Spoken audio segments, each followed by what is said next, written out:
city and in the territory on west, there's just one way to handle the killers and the spoilers, and that's with a U.S. Marshal and the smell of gun smoke.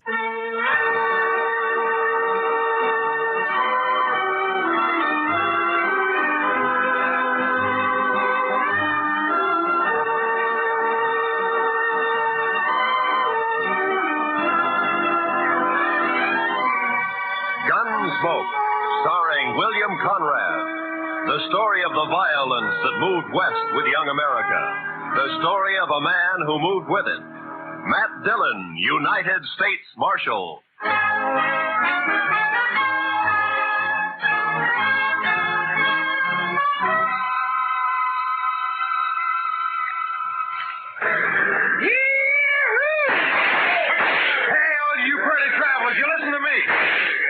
You gotta get welcome to Dodge City proper like. Hey, you there, mister. I said you. You addressing me, sir? I reckon I am. You the preacher? Not exactly. You dress like a preacher. If you'll excuse me. Back up, fancy pants. You ain't no preacher. I figure on making you dance some for the folks. You think you can hoorah me? Dude, I said dance. Dance or the next shot will take off one of your toes. I don't think I'd like that. Doc, no. All right, Thorne, put up the gun. Marshal, you got a wild and woolly town here. Marshal, you move aside. I'm going to make this grinning dude kick up his heels for us. I'd say that might be quite a trick, Thorne. Unless he's changed a lot since I last met him. Have you, Doc? Not for the good, Matt. I was afraid. You pasty-faced tenderfoot. I said for you... Shut up, Thorne. He's drunk, Doc. He's dead. You just don't know it yet. I'll take it good if you'd meet me later at my office. All right, Matt. To you. Well, that's sure a lot of talk. Now I'm going to shoot that dude's boot heels. Fire one shot and I'll pistol whip you, Thorne. What's that? You're kind of forgetting who's holding a gun, ain't you? Oh! I wasn't forgetting. Oh, my wrist. You broke my wrist. I doubt it. Now let's go to jail. Oh, you can't put me in jail. I'm Thorne Finley. Move. Oh, you wait till I tell Big Jack about this, and I will, too. Do that. He might be grateful to me for saving your neck. You pulled some fool stunts, Thorne, but you've never been closer to dying than just a minute ago. You mean from that fancy pants? Oh, I could handle 6 like him. That makes you a lot of man. I can name a dozen pretty good gun hands who can't handle one of it. What? That's Doc Holliday.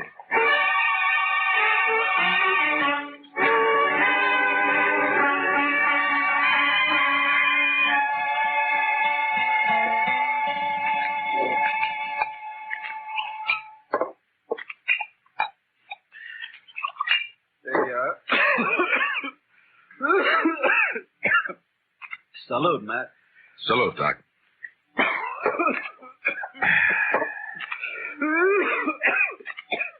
That sounds worse, Doc. Yeah, I got orders to go to Arizona. Air is dry there, better for my lungs. Going? Thought I might. Wyatt invited me to visit him. He and Virgil and Morgan of the law down there. Some little mining town called Tombstone. Well, it sounds peaceful anyway. If it isn't, it will be by the time Wyatt Earp gets through. He is the peacemakingest man I ever met outside of you. Matt, who was the tellerhead down at the depot anyway? Oh, Thorne? He's just a spoiled kid. Kid? Couldn't be much younger than you. Sure, but Thorne never grew up. His father has coddled him and protected him and gotten him out of scrapes ever since he was a pup. He's never had to be a man. Not with Big Jack wet nursing him. Big Jack. Big Jack Finley. Oh, you know him? I've heard of him. Well, that figures. He owns about half of Kansas. Star in a box runs more cows than he can count. Swings a lot of weight in Dodge? Too much. Mr. Dillon? Mr. Dillon, somebody said that Doc Holliday had come into town today and he... Oh, excuse me. It's all right, Chester. Why don't you shake hands with him? Don't mind if I shake with my left hand. It's a kind of habit. Yeah, I know. Mr. Dillon has the same habit. He would. How about dinner tonight, Matt? Sure. How long will you be in Dodge? Not long. Just till I finish a chore. Oh? That, chore have anything to do with Big Jack Finley?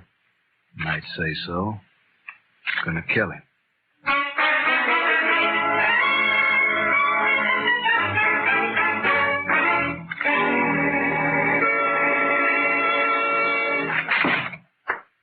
All right, Dillon. Turn him loose. You, forgot to close the door, Mr. Finley. You're going to turn my boy loose? Well, I'm going to have to do it for you. You got a writ of habeas corpus? Rich?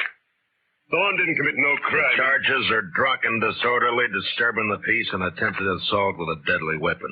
Eyewash. You still need a writ. But, man, Judd Nathan does what I say, and you know it.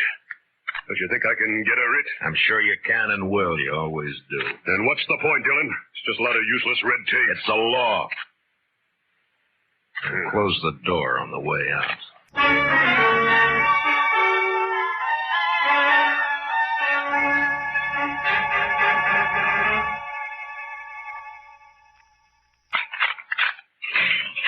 All right, Thorne. Didn't I tell you Big Jack would get me out?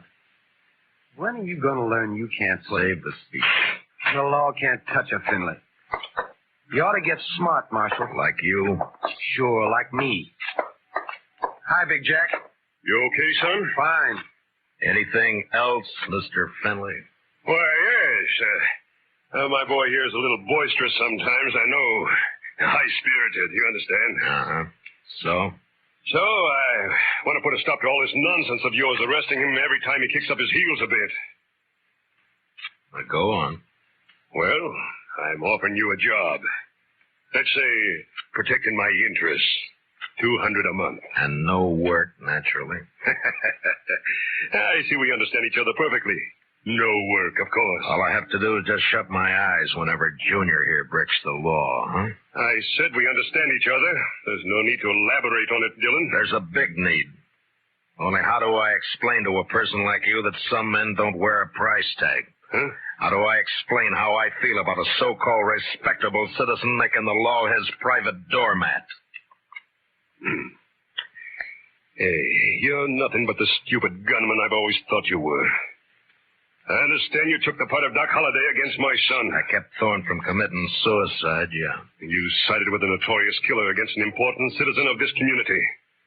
Now I'm telling you, Dillon, Holliday, I don't want him in Dodge tomorrow. Doc may be a gunfighter, but he's clear with the law, Finley, and a better man than your son will ever be. What? Why, That hurts, doesn't it? I'm serving notice, Marshal. You run that killer out of Dodge City, or I'll do it myself.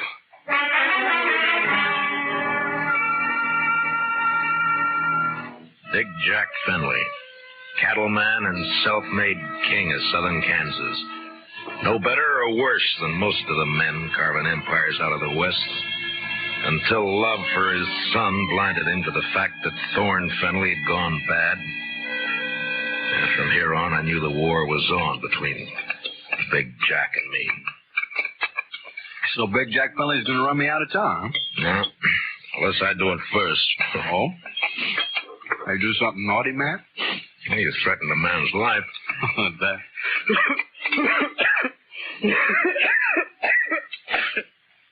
And just between friends, Matt. Anything else, Doc? Not murder. Murder? I give him an even break. With you, that's still murder. Don't you think you better tell me about it? Mm-hmm. What if I don't tell you? Yeah, then my job's to warn Finley and try to protect him. You're a tough man to be friends with, Matt. It applies to you, too, doesn't it? Guess maybe it does at that. Didn't realize I put you on the spot by spouting off my good intentions. Sorry. Forget it. You want to talk to me? All right. Remember a girl named Ruth Davis? Mm-hmm. Died in a riding accident a few months ago. Always wondered if it wasn't suicide. She lost her brother 2 weeks before that. No accident. No suicide. You sure? Sure. You know, Ruth and her brother ran the ranch alone. Mm-hmm. A man started pestering Ruth, and she hated him. Her brother kicked the man off the ranch. This fella dry gulched Ruth's brother, made it look like a robbery. You have any proof of this? Yeah. Ruth was afraid to go to the law, so she sent a letter to me. Here, read it yourself. She says the man was Finley and says she expects him to try and shut her up for good. Well, that doesn't mean it's Big Jack. I went to see Ruth's folks. They had her belongings. Among them, I found this. Watch chain. Engraved JF on the clasp. Jack Finley. You see why I've got to kill him, Matt? He forced Ruth's horse over that cliff, sure. But do you still think she died accidental? No. But who's responsible is something for a court to decide. Court? With Finley's money and influence, he wouldn't spend 5 days in jail even if he was convicted, which he wouldn't be. He doesn't own the court. Maybe not, but it's still the most powerful man in the state against a dead girl whose only friend is Doc Holliday. How do you think a judge will decide? Doc, I'm going to ask you a favor. Make it one I can give. I got an idea, but you must let me handle it my way. Give the law a chance. All right, Matt, I can wait. Thank you. I'll keep this letter in chain for a while. All right, but if the law fails, I'll brace Big Jack Finley when he walks out of the courthouse. And you'll be bracing 2 men, Doc. Finley and me.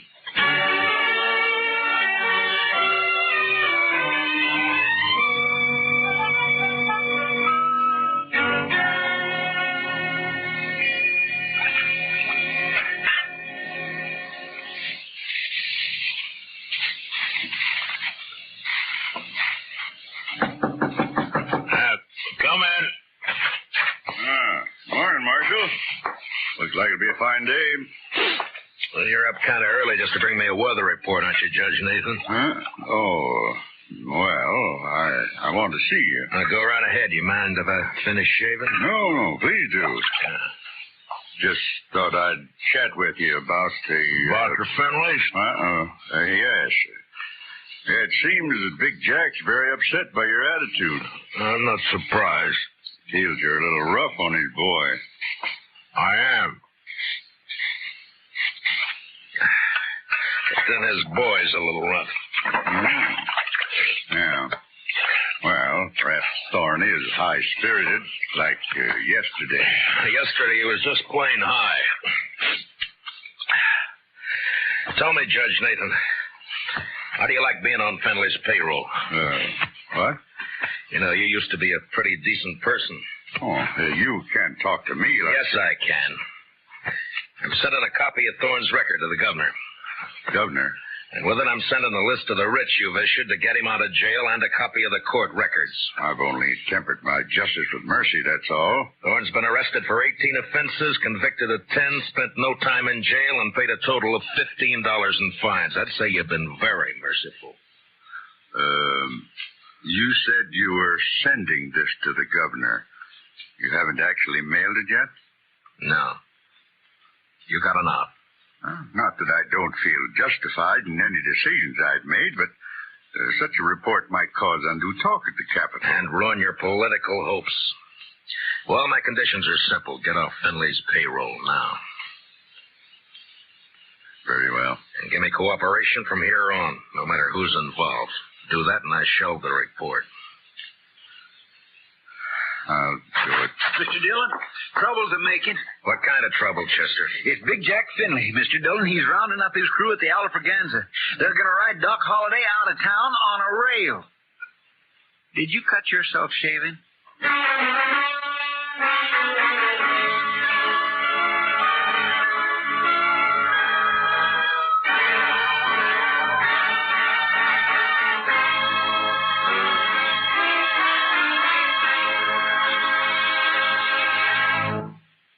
We will return for the second act of Gunsmoke in just a moment. But first, don't forget, starting Monday, CBS Radio's tremendous news staff will start bringing you the complete coverage of the Democratic Convention in Chicago.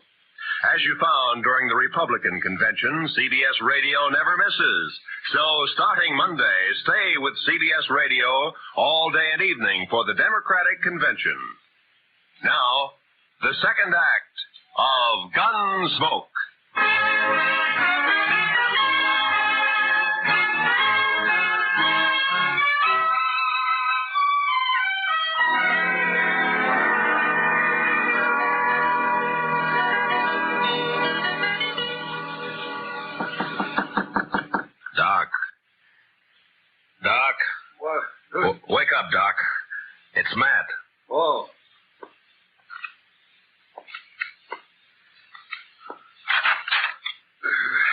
What's up? Trouble. Lots of trouble. Big Jack Finley's organizing a little citizens committee of his own hand-picked men coming to escort you out of town. On a rail? Yeah, that's the general idea. Here, take a shotgun. Yeah, I'll hide it under the covers, modest like. I'll wait against the wall here. Good. That'll put him in a crossfire. If it comes to that. There's enough of them. We're in a spot. And likely we are. You're risking your neck to save me some bruises. One I owe you, friend Matt. It's my job. Still one I owe you. There he is. Wrap him up. All right, stop right there. I'll shoot the man who takes another step. You think you're going to stop us, Dillon? I think so. Me and Doc. Doc. Show him, Doc. Sure thing, Marshal. Look, boys, surprise. I sure do love surprises. Dillon, I've got a dozen men with me. Well, sure, about 6 of them will die, Finley, if you don't crawl out of here fast. And guess who'll die first, Big Jack? You there, Moncrief. I always figured you for some brains. Get your boss out of here, quick. Sure talking sense, Big Jack. Shut up, Moncrief. You showing yellow. Oh, but man, there's nothing here for us to die over. Listen to him, Finley. That greener Doc is holding has 18 buckshot in each barrel. He'll get slaughtered if he triggers that thing. And I'm getting edgy, Finley. And me, if I get a coughing spell, I'm liable to shoot without meaning to. All right. This is twice you have made a Finley back down. You'll never get a third chance. Let's get out of here.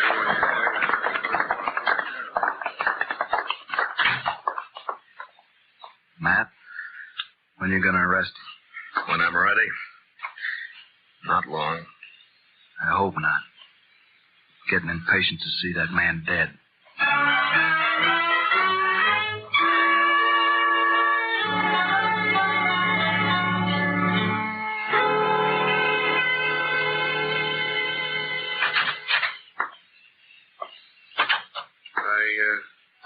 Got your message, Marshal. I hope it's important. It is, Moncrief.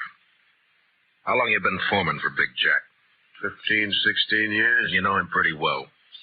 Would he be the kind to kill a girl? No, of course not. Guess he'd kill a man if he got mad enough, but he wouldn't kill no girl, Marshal. Well, I have proof that he did. A girl and her brother, but it doesn't set right. I'm hoping you can help. What's your proof, Marshal? A letter that names Finley as the man. Ruth Davis wrote it before she died. Ruth Davis. And this watch chain was found with her belongings. It's engraved on the back. I know. I was with Big Jack when he bought this chain in Chicago. It was right after his wife died. Big Jack wear it all the time? You rode the right hunch, Marshal. What? Thorne is your man, just like you figured. He had a yen for the Davis girl, but he kept it quiet. Because he didn't want it known she throwed him over. But the watch chain... Big Jack gave that to Thorne on his 25th birthday. Whole ranch can testify to that. Good. All right, thank you, Moncrief. You, gonna try and arrest Thorne? Why? If Big Jack believes Thorne killed that girl, it'll break his heart. Broke her neck. If he don't believe it, Then? he'll protect Thorne. And, Marshal, there's not enough lawmen in the state of Kansas to make Big Jack give up his son.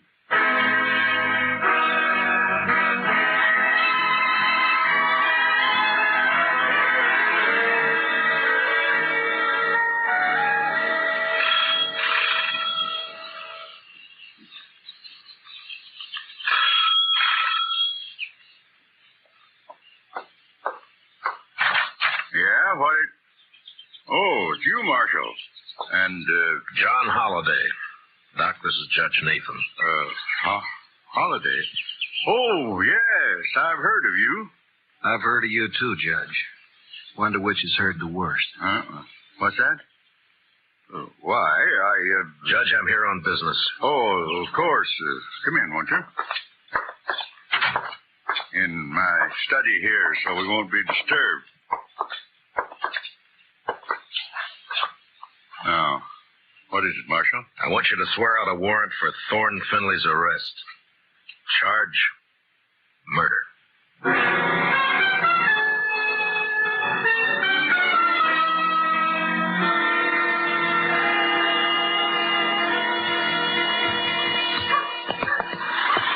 sure you want to go with me, Doc? I'm sure. All right, hold up your right hand. Oh, no, Matt, you wouldn't make me a lawman. If you go as my deputy. I'm not letting you make this a private fight. And with my friends, if they hear I wore a star. All right, Matt, it's your show. You swear to uphold and enforce the laws of this community, the state of Kansas, and the United States to the best of your ability as deputy marshal, so help you God? All of that? All of that. I swear. Here, pin on this badge. All right, man. You know, I'm feeling this badge is going to cramp my style something terrible.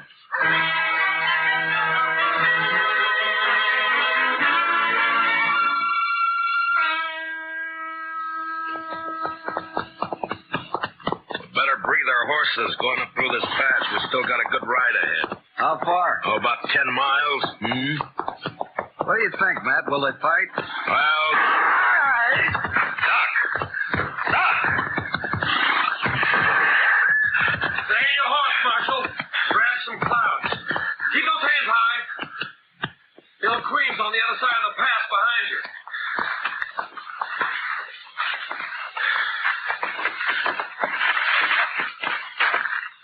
That's being smart, Dillon. Queen will drop you if you touch her gun butt. You're handy at this bushwhacking, aren't you, Thorne? If Doc He's all right. My slug seems to have bounced off his thick skull. Good. Yeah, let's pull your teeth. Now, better you do it. With your left hand, reach down and across slow. Pull your gun out with your fingertips and toss it away. Nervous? Just cautious. Or maybe this queen doesn't exist, huh, Thorne? Queen! Queen's one of Dad's men, but I pay him extra to work for me. Any more questions? I guess not. There's my gun. The rifle next.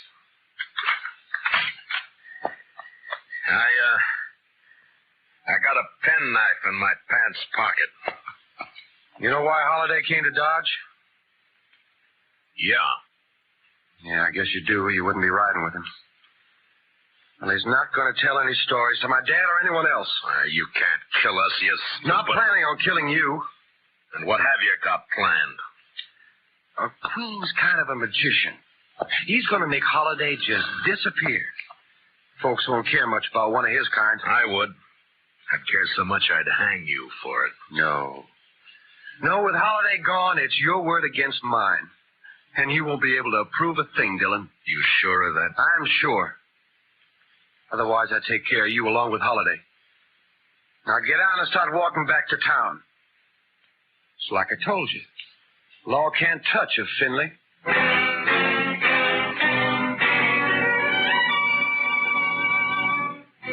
It was no time for heroics, so I walked. When I reached a turn, I cut back through the rocks, but it was too late. They were gone. And with them, the horses, guns, and Doc Holliday. 2 miles up the road, I found my horse turned loose. And with a mind full of cold hate, I raced onto the Star in a box. On the front porch of the ranch house was one of Big Jack's men. Hold it right there. Out of my way, mister. I'm in no mood to shake hands. Where you heading, lawman? You don't hear well.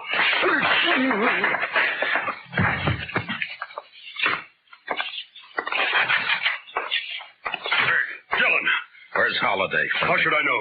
Get off my ranch. And where's that prize son of yours? What? Trot him out. I want him. Do you now? What on earth for? Thorne, put that gun away. Oh, no. This is just in case the marshal loses his temper. I've lost it, Junior. Sure. Dillon, I've had all I'm going to stand from you. You just think you have. Where's Holiday, Thorne? Where'd Queen take him? Holiday? Why, I haven't the faintest idea. Where is Queen, Dad? Riding fence line, but... See, Marshal, we don't know where your friend is. You're under arrest, Thorne. What's that? Ask him to show the warrant. Here. Read it, Finley. Oh, no. No, that's not possible. The judge wouldn't issue a warrant without proof. He has proof, Thorne. This is a lie. Thorne couldn't be guilty of murder. No. Take a look at his face. Son. Daddy's trying to frame me. Don't let him get away with this. No, I won't. I won't. Get out, Dillon. Man, open your eyes. This is not going to help You heard me. I don't believe you, your warrant, or your proof. I believe my son. So get off this ranch. Get out of the state. You let me see you again, so help me, I'll kill you myself. Forget me. You're bucking the law. You I can't make do my own law. So do I. Doc Holliday. But you're supposed to be dead. Queen was supposed He's to... the one who's dead. I carry a knife in my boot just for men like him. Thorne.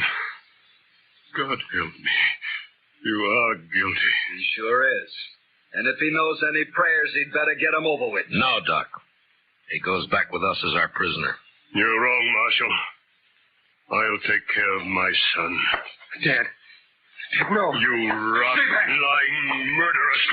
Please don't, I Dad. should have strangled you in the cradle when you were... Stay away, I'll shoot. I'll shoot you all. Fenway, look out! I threw myself at Fenway. Both of us hit the floor, rolling away from Thorne as he raised his gun to fire. Then in the doorway, the blood-stained, terrible figure of Doc Holliday went into action. His pale hands blurred over his holster. Ruth Thorne.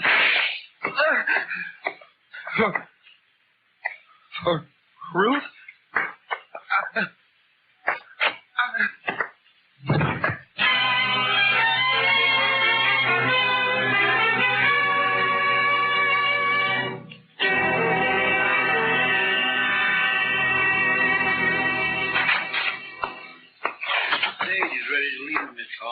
Thanks, Chester. You sure you won't stay around a while, Doc? Yeah, we're good friends, Matt, but you're a peace officer. I guess I'm not a very peaceful man.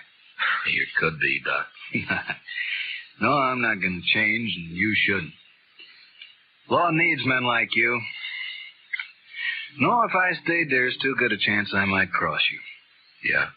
Then I'd have to meet you over gun barrels, and it's one thing I'm afraid of. So long, Matt.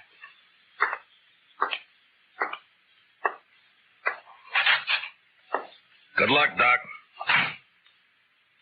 My. I never would have thought Doc Holliday was scared of meeting anyone in a gunfight. You don't understand, Chester. Doc's afraid because he might beat me.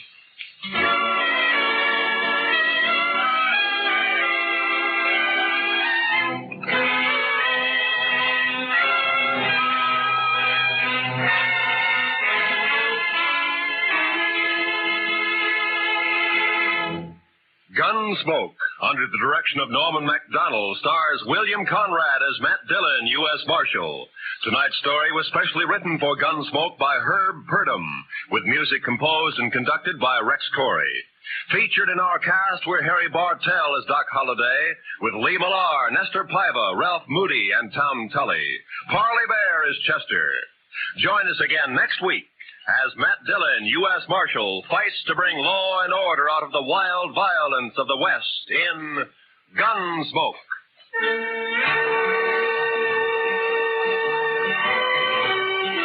Sunday evenings, we invite you to join lovely Doris Day, Spring Byington playing a December Bride, and Audrey Cotter as Millie. They're here on most of these same CBS radio stations. This is Roy Rowan speaking. This is the CBS Radio Network.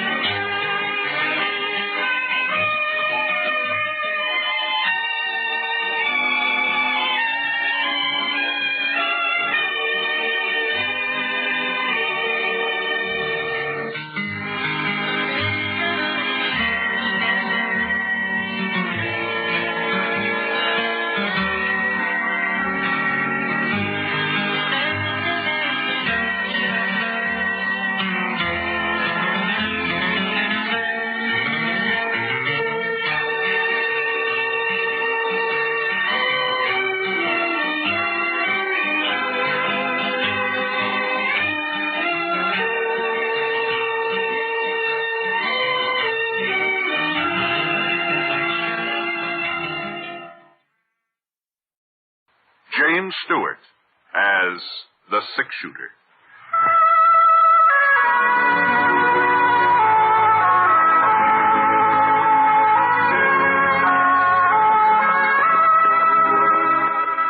in the saddle is angular and long-legged. His skin is sun-dyed brown. The gun in his holster is gray steel and rainbow mother of pearl. Its handle unmarked. People call them both the six-shooter. The NBC Radio Network presents James Stewart as the Six-Shooter, a transcribed series of radio dramas based on the life of Britt Ponset, the Texas plainsman who wandered through the Western Territories, leaving behind a trail of still-remembered legends. Now, in just a moment, immediately following this important announcement, you'll hear Act One of The Six-Shooter.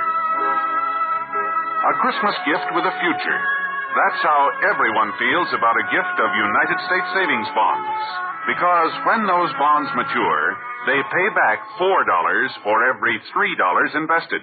What's more, they can be held as long as 10 years beyond maturity and earn even further interest. Give a gift of United States savings bonds. Now, Act One of The Six-Shooter, starring James Stewart.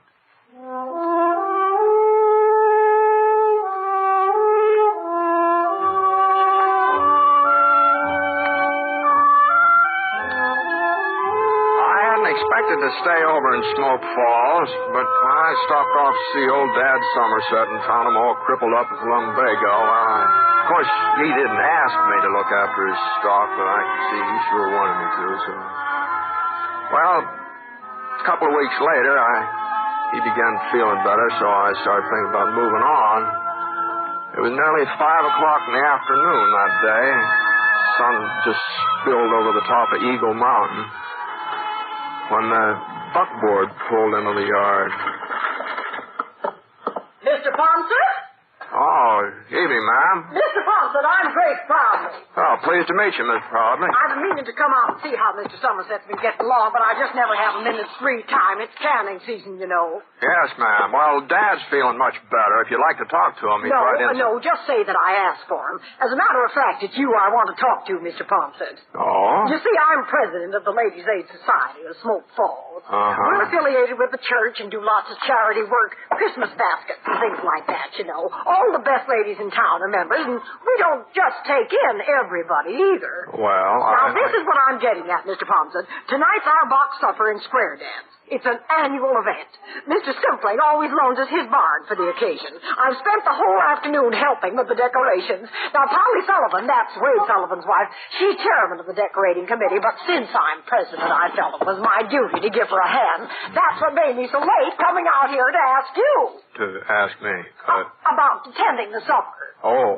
Now, I'm not going to take no for an answer. Oh, but Miss Proudly... To tell you the truth, I've already told folks you were planning to come. Oh, but you shouldn't have done that. Now, after all, you're practically the first celebrity we've ever had in Smoke Falls. The auction starts at 7:30. You won't be late, will you, Mr. Ponset? Oh, but... And one more thing, would you mind wearing your gun? The men folks are especially interested in that. Get up, Sheila. Come on, someone. Oh, but wait a minute, Miss Proudly. Say there, Miss Proudly. Oh, dear.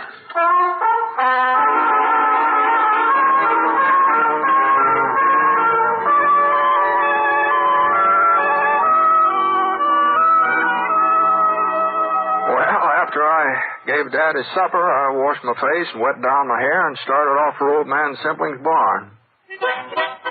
When I got there, Miss Proudly met me at the door and introduced me around. The only name that sank in was her daughter, Ellen. Pretty girl. I figured that when the box supper sheet pack was put up for sale, the bidding would be mighty serious. All right, everybody, we're ready to begin the auction. We don't want the music now, Wilbur. Now, just gather on the table here so you can get a good look at what you're buying. But remember, you can't judge a book by its cover.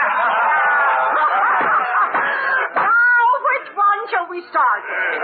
Oh, my, look at this one. Pretty pink ribbon and white tissue paper.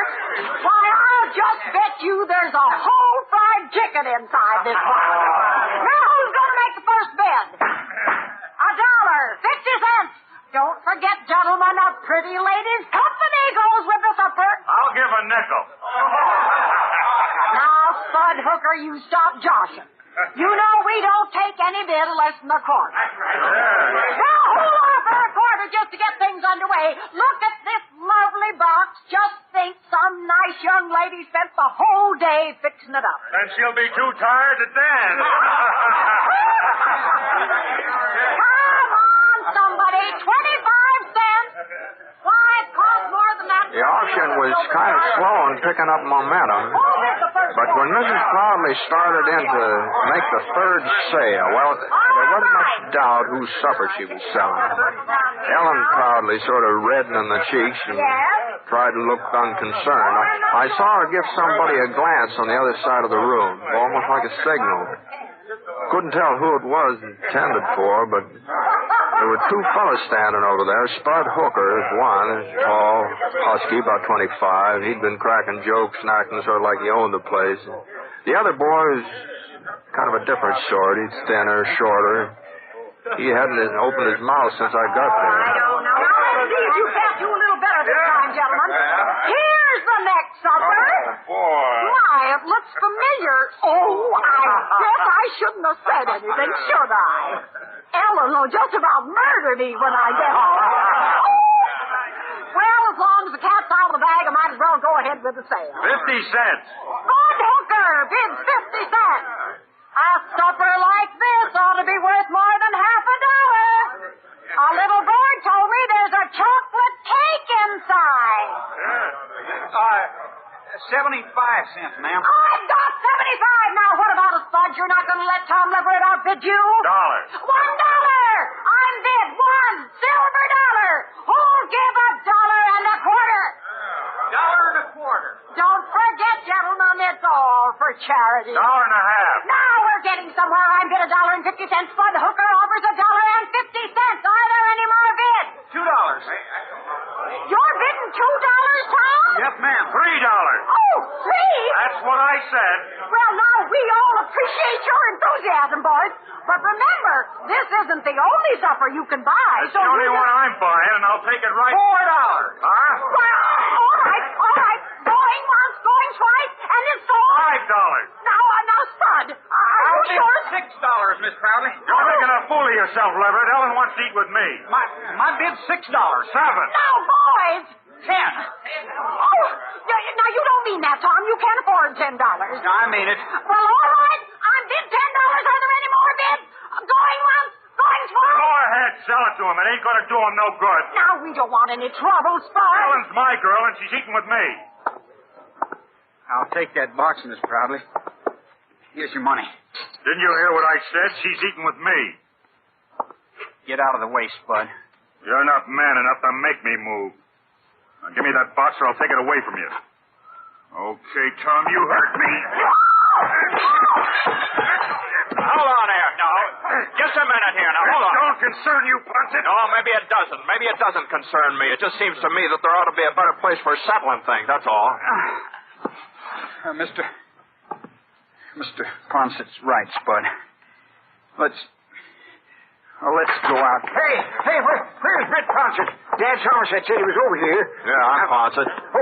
Miss Poncett, Sheriff Tinsmith told me to find you. What's the matter, Jake? Dink Falk just broke out of jail. Yes. He shot the sheriff in the back while he was getting away. Oh, he did? Yeah, well, we took him over to Doc Foster's, and he's bleeding pretty bad. He wants to talk to Mr. Poncett before he... I'll get my horse.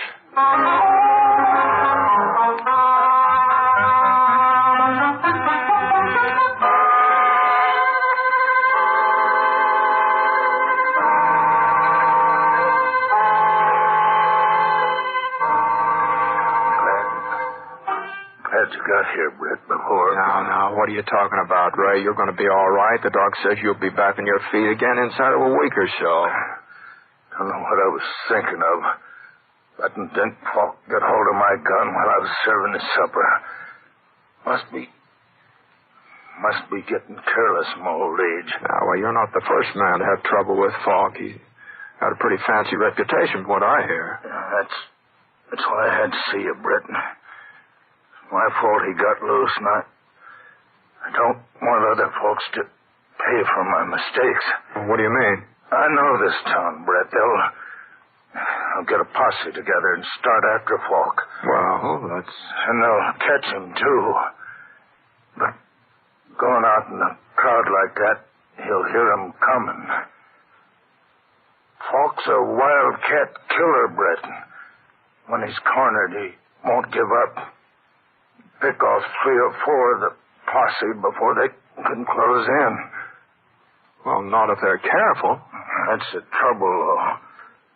Fellows here ain't cautious. They're bullheaded, but you'd know how to take him, Brett.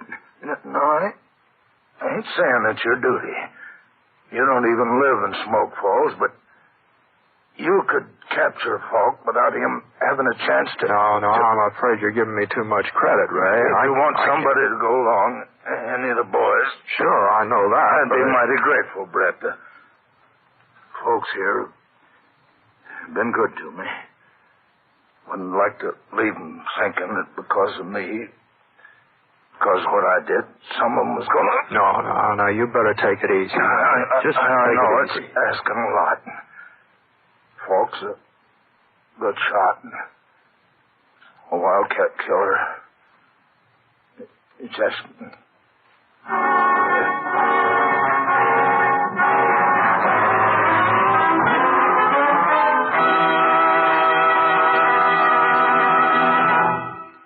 We'll return to James Stewart as the six-shooter in just a moment. Recently, the American Red Cross was called on for immediate and dramatic expansion of its part in the National Blood Program, was asked to make available all the gamma globulin possible for the prevention of paralysis from polio. Experiments conducted over the past 2 years have demonstrated the effectiveness of this treatment. It takes approximately 1 pint of blood to make an average dose of gamma globulin as used for polio, and 1 injection protects a child for a period of 1 to 5 weeks. Therefore, there is a tremendous need for blood donations now, so that we may be able to do our utmost to safeguard our children during the epidemic period next summer. At the same time, there has been no let-up in the need for blood for use overseas and for the thousands of wounded men in our military hospitals who are still fighting for a chance to live. If you are an adult, call your local Red Cross chapter right away. Get an appointment to make a donation of your blood for the National Blood Program, which aims to supply the total blood needs of the country. Join the thousands of Americans who are rolling up their sleeves. Take pride in having helped save a life.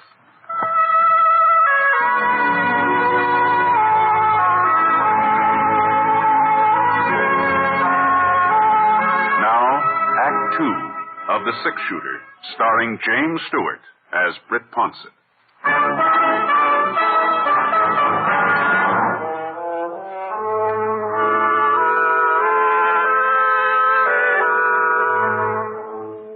Tinsmith had been right about the town forming a posse. He hadn't lost any time.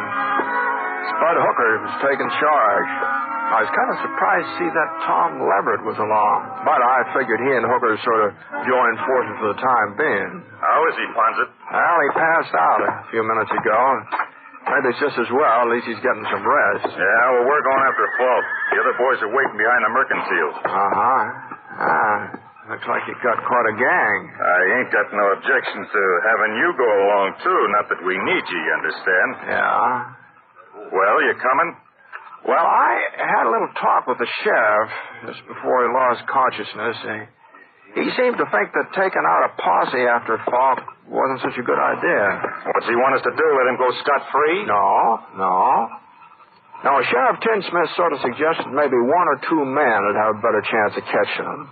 They can make faster time, maybe sneak up on Falk unaware. Oh, yeah? Yeah. Well, that's okay with me.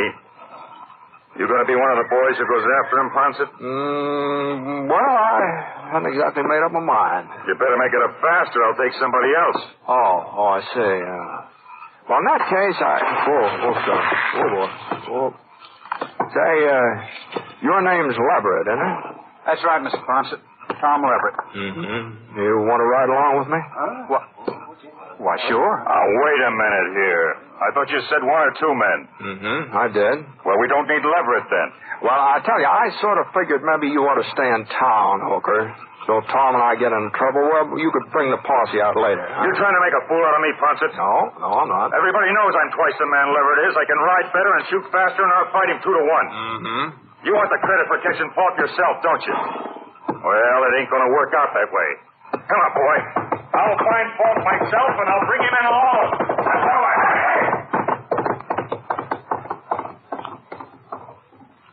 Well, Tom, let's go, huh?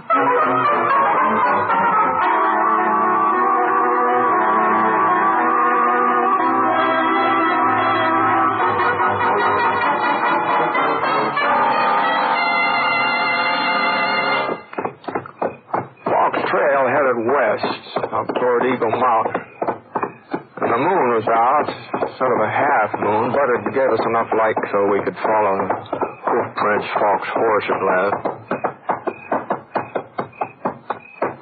Along about midnight, we spotted another trail, fresher. It couldn't have been more than a couple minutes old. It cut in from one side and then went on ahead in the same direction Falk was riding. You see that, Tom? Yeah. Looks like Spud Hooker took the shortcut. Yeah. You reckon he'll beat us to him? Oh, you never know. Never know. If he does, he might save us some grief, would he, huh? You're not anxious to tangle with Falk, are you, Mr. Ponson? No, I'm not anxious to tangle with anybody, Tom. But I thought, well, you brought in other outlaws before. Oh, some, not as many as folks think, but I've never enjoyed tangling with any of them. Why'd you pick me? Spud's right. He is twice the man I am. That's shooting, maybe. Yeah.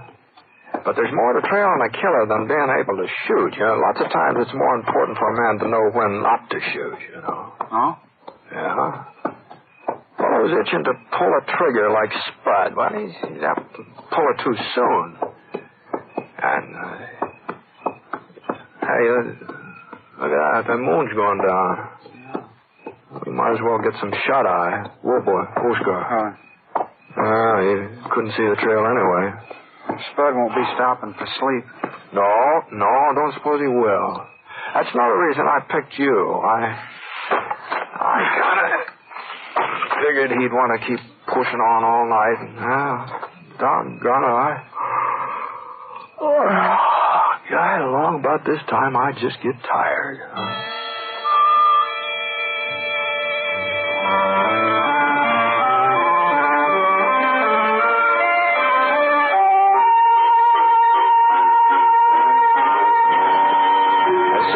Sun began graying the sky, we started off again. Falk's trail was winding up the side of Eagle Mountain now. It was a pretty hard ride. Tom didn't complain, even though I could see he wasn't used to it. Every once in a while, he'd almost slide out of his saddle, but somehow he managed to hang on. Around noon, we reached Little Creek, and Falk's trail gave out. The other trail, the one we figured was Hooker's, it sort of milled around in all directions and then went off on a tangent. We climbed out from our horses, got a drink of water.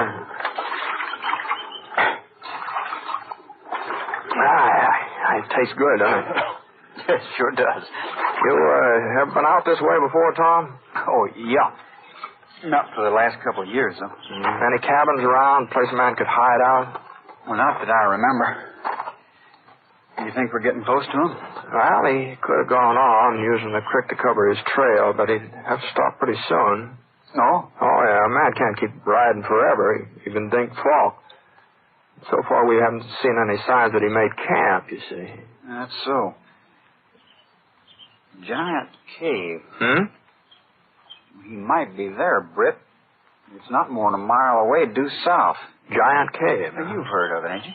No, don't think I have. Well, it'd be a perfect spot for a man to hole up.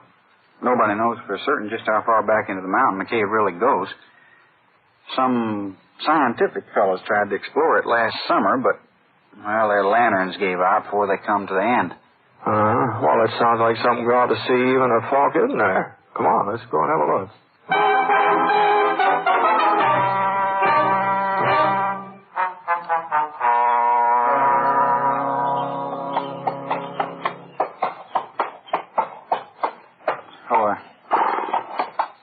That's the entrance there, Britt. Beside that slab of yellow rock. Uh-huh. I don't see any sign of Falk's trail.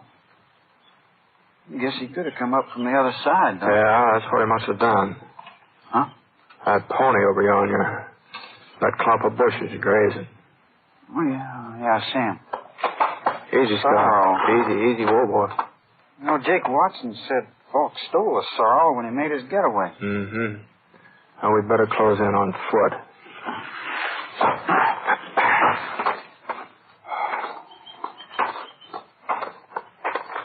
We tethered our horses on a couple of spruce saplings, moved into the cave entrance. It wasn't a very big hole. We had to sort of bend over and crawl through it. But the room on the other side, that must have been 100 feet long, 50 feet wide. The walls were sheer rock, sort of rainbow-colored, so smooth you'd have thought somebody had been polishing them. And then the light behind us got down to a pinpoint.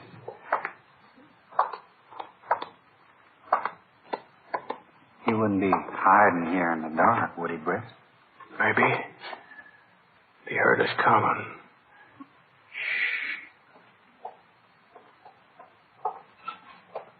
There's somebody up ahead. Yeah. You got your gun ready? Uh-huh. Now, don't use it unless you're pretty sure of hitting something. When you start shooting, it'll just help his aim. Okay. All right, now back up against the wall here behind you.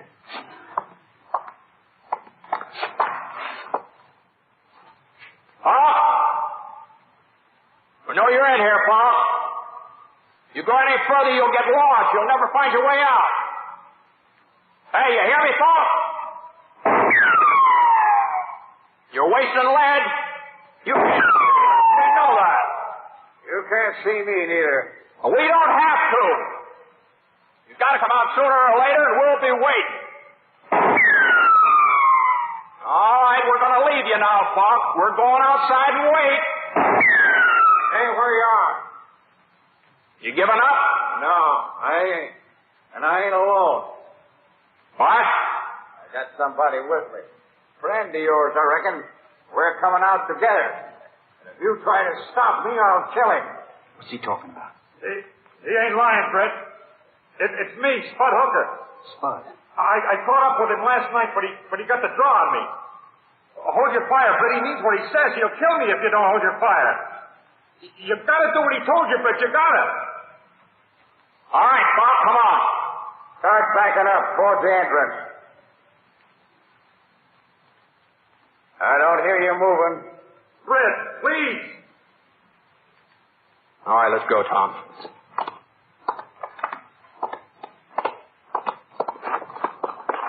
We backed out into the daylight, Tom and me, and waited for them. About a minute later, Spud Hooker marched through the mouth of the cave, half scared to death. Dink Falk was right behind him, holding a .45 aimed at the smallest Spud's back. I was pretty sure he wouldn't hesitate to pull the trigger either. Sheriff Tinsmith was right. He's just a wildcat killer. He had that stampede look in his eyes as he stood there blinking against the sun. Same kind of a look you see in a steer when the herd's shoving him along. You can't stop or be trampled to death. Hang off your guns, both of you. Take them off, or I'll fix your friend here. Falk gave Spud a shove with his gun, and he jumped forward. There was an opening now between him and Falk. The next thing I knew, Tom dived forward. Get out, Spud! Tom tackled Spud, and he rolled over. The bullet missed him, but Tom was in range, and he took it. Falk aimed to fire again, and I managed to get my gun out. Bullet hit his thigh and spun him around. Then his leg buckled, and he fell face down. He hadn't let go of the pistol yet. He started to bring it up. Drop it, Falk! For a second, his finger went right on squeezing the trigger, but no, he just didn't have the strength. Tom? Tom, you all right? Sure. Yeah, it's hardly bleeding. I should have let Falk alone. I should have let you handle him, Britt. Well, I don't know. Looks to me like Tom did most of the handling around here. I mean, if it hadn't been for him, Yeah. I guess I had you figured wrong, Tom. Never thought you'd be the one to save me, but... I wasn't saving you, Spud. Huh? I don't like you. I never did. And nothing's going to change that. Then why? I like Ellen. I like her a lot, but... Well, she's in love with you. If you got yourself killed, it would just hurt her and wouldn't do me no good. Ellen, tell you she's in love with me? She didn't have to. When she finds out what happened today... She ain't gonna find out. I'm gonna tell her. I'm gonna tell her myself. I don't want her to know. It's for me to decide. Now listen here, Spud Hooker. You do the listening for a change. No, I thought I told you a lesson last night, but it looks like... Now, hold on now. Now, I think we ought to get Tom to a doctor, don't you?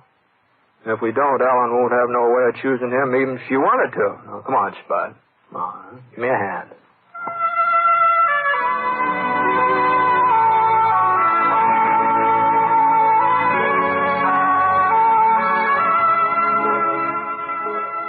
Now, we tied Falk on the back of his pony and started off for town.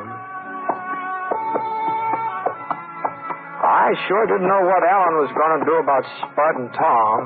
Oh, you never know what a woman's going to do when it comes to, falling in love and marrying and all that sort of thing. But I did know one thing.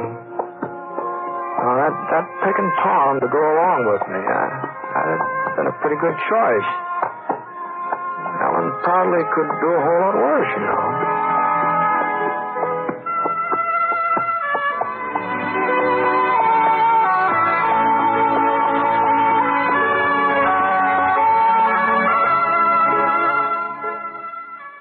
Ladies and gentlemen, the tradition of religious freedom and of religious worship in America goes back to the very founding of our country. So, in these days of world crisis, when our nation and all its citizens need spiritual strength and guidance, all of us should think again of what religion means to us and to our country. For it's religious faith that makes our way of life possible. During November, people of many faiths are joining in a great Religion in American Life campaign. So, whatever your faith may be, you are asked to join in this campaign. Be sure to attend and support the church or synagogue of your choice. And if you have children, by all means, light their life with faith. Bring them to worship this week.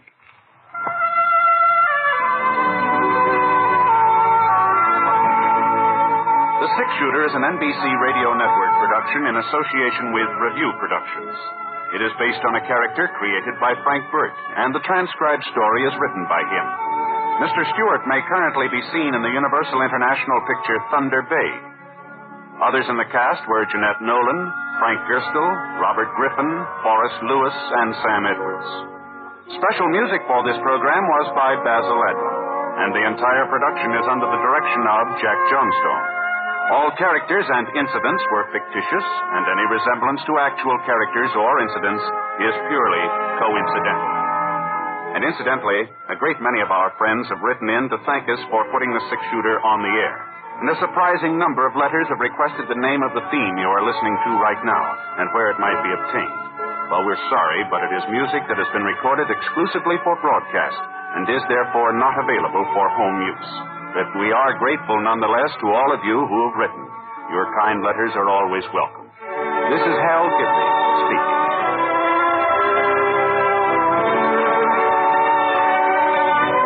Here's Celeste Holm in the NBC Star Playhouse on the NBC Radio Network. There's a town in Montana Territory where it's against the law to carry a gun. The sheriff lives by this order, but because of it, other men can die.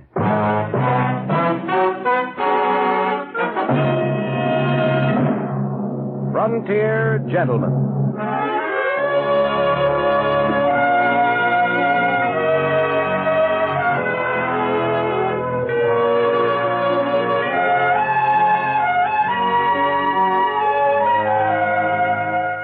Herewith, an Englishman's account of life and death in the West.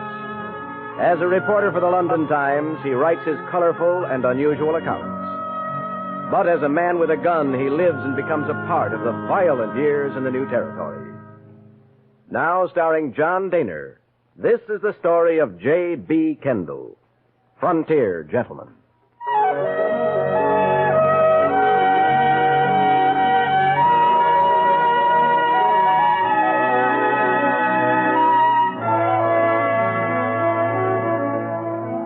The journey had taken 98 days from St. Louis.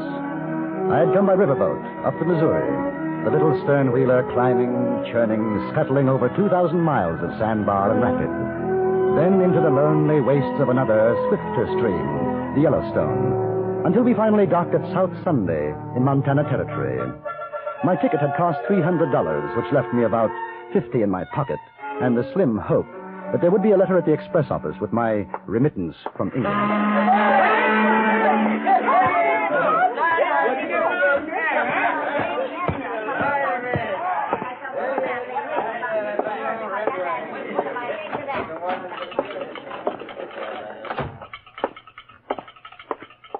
Afternoon. Just in off the boat? Right. I wonder if there's a letter for me, J.B. Kendall. Kendall, any trouble on the way up? I hear the Sioux been kicking up their heels. Setting bulls, making big medicine again. Don't sound good. We didn't see any. Kendall, you English, ain't you? Yes. I figured by your talk. Don't see many of you in these parts. Nope. Nothing for you, mister. You're sure? It's rather important. From England? Nope. Nothing. Maybe tomorrow on the overland, though. They say, you planning to stay a while? I think so. Better get and register then. Register? Over to Sheriff Clanton's office. There's a notice on the wall, maybe missed your attention. All strangers to South Sunday will, within 1 hour of arrival, register at the office of the sheriff or be prosecuted. That's Clanton's orders. Surprised you missed the signs. They're all over. Thank you. Well, that's all right. Wouldn't want to see you in trouble. This ain't the healthiest town in the territory, not for strangers. Oh, any particular reason? What? Oh, excuse me. Afternoon, Mr. Farley. This here's Mr. Kendall just off the boat. I was telling him about registering. Now, that's a good idea. Dake Farley is one of the sheriff's deputies. Helps keep South Sunday law-abiding. Big job. What's your business, Mr. Kendall? Oh, you might call me a jack of all trades. I might? I do a little writing for a London newspaper, you know. An Englishman's view of the Wild West, that sort of thing. We don't take to strangers. Oh, really? Shame. I've been looking forward to my visit. Yeah, well, now, you've seen it. You know what it's like, so supposing you get yourself back on that boat and try up the line to Rosebud at Junction City, huh? I don't think so. Now, if you'll pardon me, I'll register at your office. You carrying a gun? No. Put your hands up. Over your head. Higher. Now, you hold it just like that. Just so. All right. That's your baggage? Yes. Pick it up. I beg your pardon? I said pick it up. Oh. All right, come on.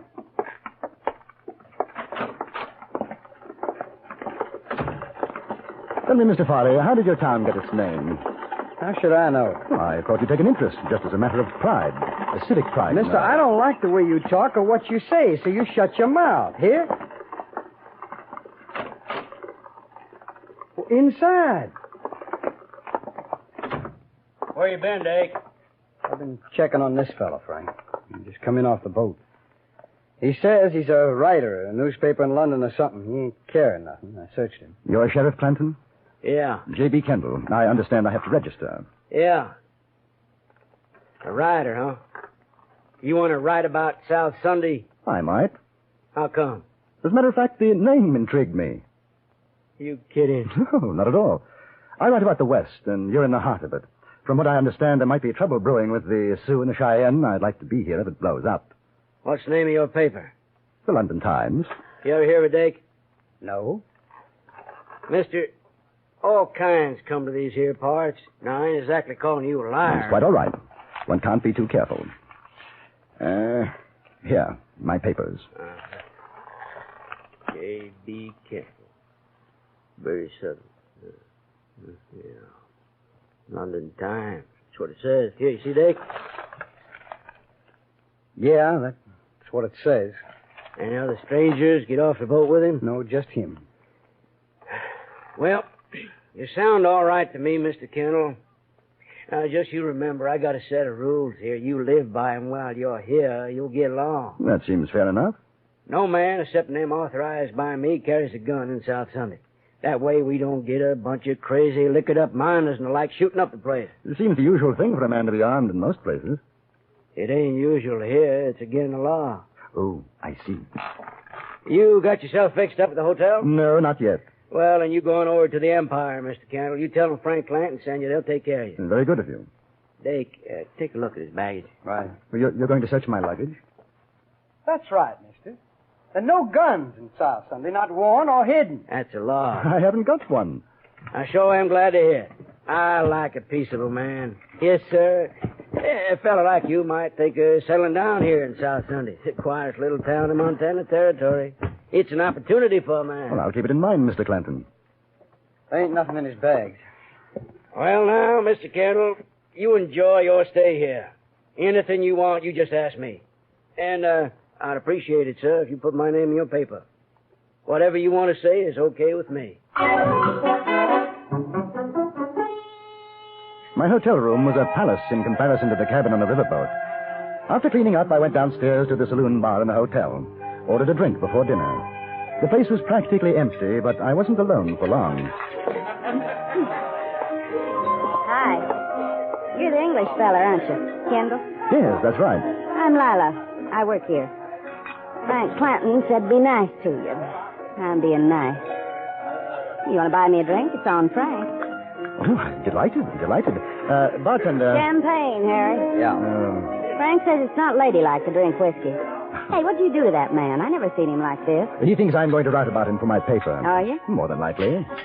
You going to write about me, too? If you want me to. I'm Dake Farley's girl. Dake doesn't like you. He got mad when Frank said to be nice to you. Does everybody in South Sunday do what Clanton tells them to do? Sure. Why? Here's your drink. Oh. Well, good luck. Look here, Lila. What about Clanton? You seem like a nice fella. Don't ask questions. Well, what about you then? Me? What do you care? Where are you from? I was born in Ohio. Got married and came out west. 5 years back, my husband got killed in a gunfight. I don't know. I kind of drifted around. Ended up here, one place as good as the next. Is it? Yeah, I guess. What about you? Your home's in England, huh? It was. You one of them lords with hoops or something? No, not exactly. Married? No. Must be interesting traveling around, seeing new things. Oh, it has its advantages. But I suppose you'll be glad to get back home. Well, let's just say that one place is as good as the next. Oh. You can't go back, huh? Trouble? In a way. Look, your friend's just come in, Mr. Farley. Listen, you be careful with him. Dake can get awful mean. Doesn't he take orders from Clanton, too? Don't talk smart like that to him. It rouses. Mr. Farley. Good evening. Would you join us? No. I just come to say don't you get no ideas about Lila. Now, what ideas do you think I'd have? I'm telling you. You're telling me what? Keep your hands off my girl, you understand? My dear fellow, I haven't touched your girl. The thought never entered my mind. We were just having that drink, Dake, like Clanton Lila, you said. keep out of this. You know that I find your manner toward this young lady rather offensive. Oh, you're just asking for trouble, aren't you? Not at all. Now, you think you can come in here with your fancy talk, your fancy ways, and make a fool out of me. Now, maybe Frank's a sucker, but not me. I don't like you. I don't trust you one bit. Mr. Farley, it couldn't be of less consequence. What do you think of me? He'll kill you just like shut up.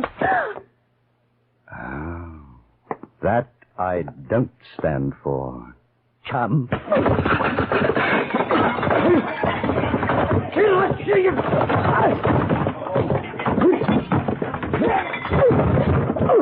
Oh, my God. My nose. Imagine it's broken. Now, if you don't mind, I'll relieve you of these. A chap of your disposition has no right running around with even one gun, let alone two. Hand up, will you? You should have killed him. What on earth for? Listen, there's two more besides Dake and Clanton. They'll get you. You won't have a chance. I think you'd better clear out before Mr. Farley starts bleeding. He's not going to be in a very nice mood. Where are you going? Down to Mr. Clanton's office. I've got to have a little talk to him.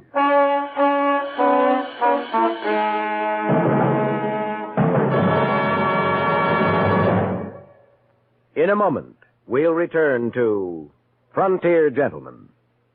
Who gets the last word? It all depends on who's playing CBS Radio's fascinating game Tuesday evening with Dr. Bergen Evans.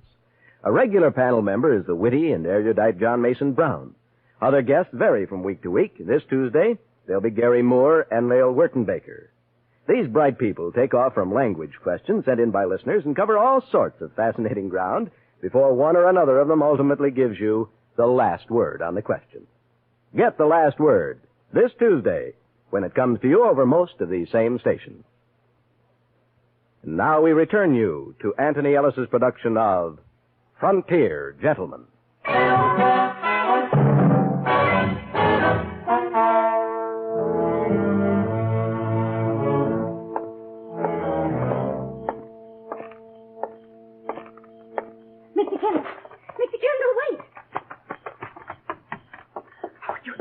You can't go down there. Dake went out the back. He'll throw planting by now. They'll be waiting. That's all right. What's the matter with you? You want to die? Of course not. If you're gunning for them... Gunning for who? I'm not gunning for anybody. Then why are you going to see Frank? Well, I told you I would talk to him. Talk? Listen, you've got to get out of town. My dear girl. Don't you know who they are? Should I? You don't know what you've done. Quick, this way. She took my hand and ran back up the street. We ducked down a narrow alleyway, up a rickety flight of stairs, which was the back entrance of the Empire Hotel, then along a musty corridor, past my room, and into hers. I don't think they'll think of looking for you here. Your friend, Mr. Farley, is going to be quite upset if they do. His name's not Farley. Clanton isn't Clanton. They're the Shelton boys. Shelton? The New Mexico Shelton boys? There's 4 of them. Brothers. What are they doing in South Sunday? Hiding out from Billy the Kid. Dake killed one of Billy's men. Billy swore to get them all for it. That's why Frank won't let anybody carry a gun. How do you know all this? It was my husband Dake killed. Harry joined up with Billy for excitement, I guess. One time he was gone out of town 3 months. I was lonesome. I met Dake. When Harry came back, they had a fight over me. Dake outdrew him.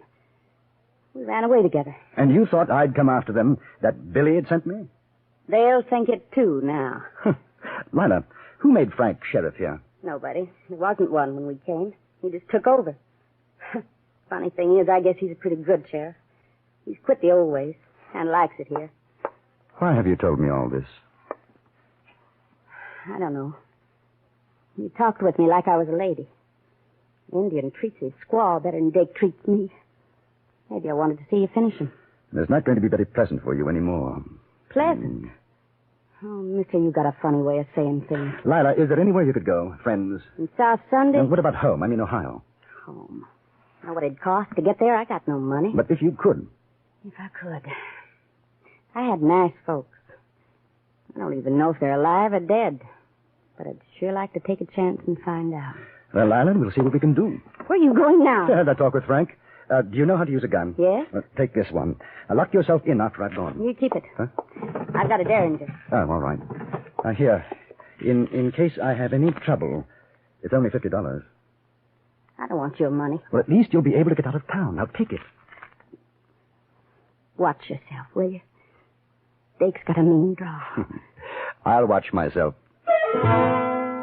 The Shelton brothers and probably 2 of their chums were out looking for me now, and I was pretty certain of that. I was looking for them, too, but the advantage was on their side. The town was strange to me.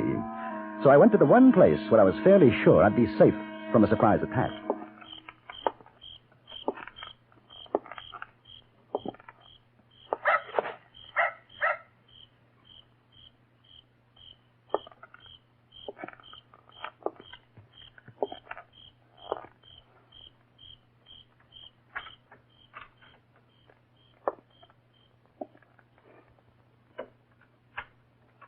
Sheriff ain't here. What are you... Careful. Keep your hands where they are. You're Kendall? I'm Kendall. Billy the Kid sent you. Now listen, You may very slowly, carefully unbuckle your gun belt and let it drop to the floor. If you try to be foolish and brave, I shall be delighted to shoot you in the stomach. Not me, Mr. Kendall. You see, just like you say. Which Shelton are you? Monroe. Very well, Monroe. I wish you to walk to that cell in the far corner, go in, and close the door behind you. You will then stand with your back to the door. You wouldn't kill me. Oh, yes, I would.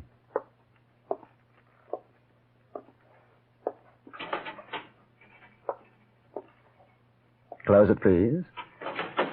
Good. Turn around, please. Now, I'm going to gag you. In order to do so, I must put my guns away and use 2 hands. If by any chance your friends come in and you make an outcry while I'm doing this, I shall teach you a trick I learned in India. It feels something like this. Effective, don't you think? Yeah. Right. Now, head close to the bars, please. Oh, by the way, how many are there looking for me? 2? 3. 3. There. Now, we'll make ourselves comfortable and wait for your brothers.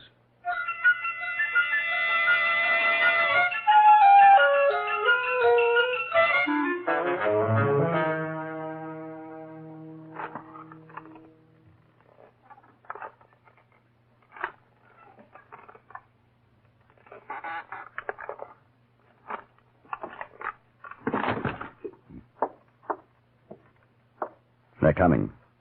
Now remember what I told you, Monroe. Not a sound. Hand up! We know you're in there. Blast. Hand up! You hear me? Is there a back door? Come out with your hands up, or we're coming in after you. Let's get that gag off.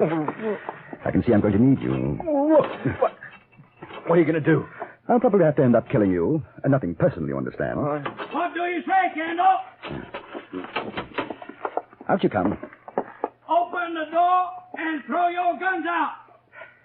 I've got a much better idea. You open the door and throw your guns in. Monroe, are you in there? Tell him. Yeah, I'm in here, Frank. Kendall, you come on out. Maybe we can make a deal. You can keep your gun. I think it'd be safer if you came in without yours. We could rush you. You couldn't get all 3 of us. You have my permission. I don't know how your brother will feel about it. You want to tell him? Now, don't do anything crazy, Frank. He's got a gun at my head. He'll kill me. Frank! I hate to do this, but I'm afraid I don't believe you. No. Hey, Frank, he's going to shoot. You do what he says. All right. Hand up. We'll open the door. Throw in our guns. You give us your word you won't shoot? Not unless you do.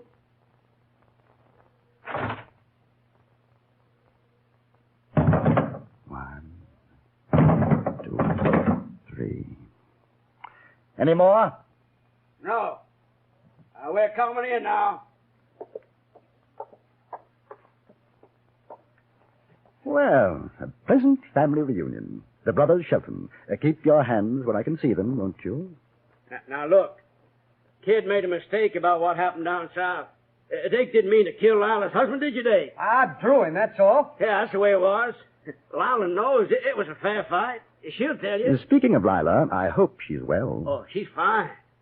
Now, we got no fight with the kid or you. Now, why don't we all go on down to the saloon and have a drink, huh? Talk it over. Oh, me and my brothers have been living a nice, quiet life up here. We don't want to make no trouble. Get him, Dake! My arm! Frank! Completely dishonorable and most unwise. Frank! Any more hidden armaments? You going to kill us? It depends. Mr. Shelton, have you got $500? Yeah, I reckon so. Lila wants to go home. That's about what it'll cost. You have the money here. Yeah, I was going to say. Mm-hmm. Well, sure, she could take the boat out when it leaves in the morning. Ain't that so, Dave? Sure she could. Get it.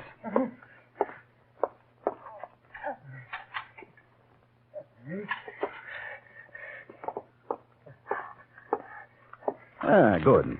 That settles the account. Now, all of you, get into the cell. Oh, incidentally, until this evening, I had no idea who you were. And I've certainly never met your friend, Billy the Kid. I thought you'd like to know. Hey, what about Dake? He's got to have a doctor or he'll bleed to death. He probably will. I'm going back to the hotel. If Lila's all right, I'll send a doctor. If she's not, we'll find an undertaker.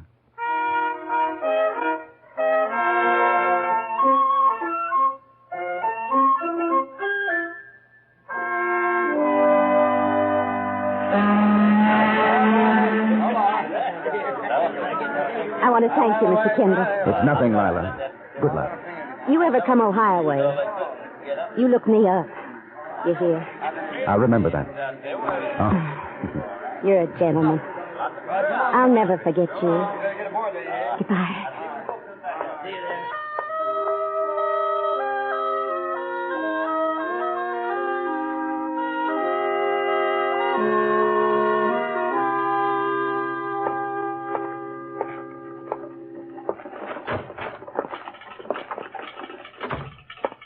morning, Mr. Kendall. Hear about the trouble last night? Yes. Sure must have been something. According to the sheriff, a whole gang rode in trying to shoot him up. A gang? Yep. 6 of them. Dake Farley got hit in the arm. Really? The sheriff ran him off, though. Marvelous. I'll have to mention that in my article to the London Times. Now, I wonder, has that letter from England arrived yet? No, I'm afraid not. Mail's already come in. Won't be any more till next week. Well, when it does come, perhaps you'll be kind enough to forward it to me. Sure. What address? In care of the Express Office. Rosebud, Montana Territory.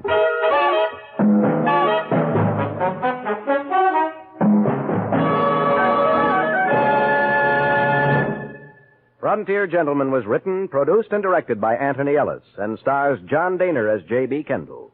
Featured in the cast were Jack Crucian, Virginia Gregg, Stacey Harris, Harry Bartell, and Barney Phillips. Music was composed and conducted by Jerry Goldsmith.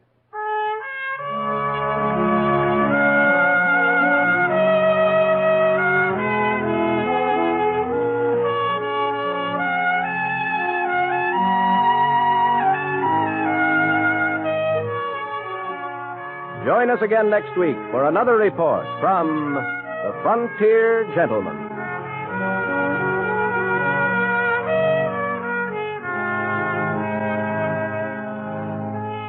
Johnny Jacobs speaking. This is the CBS Radio Network.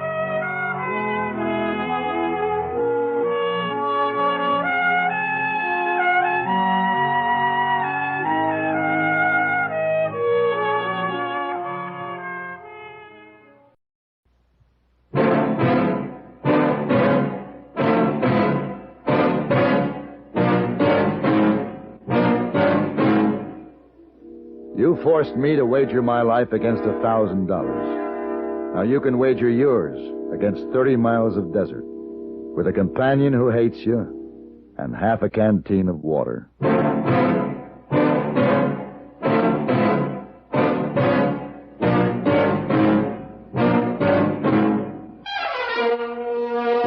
Have gun.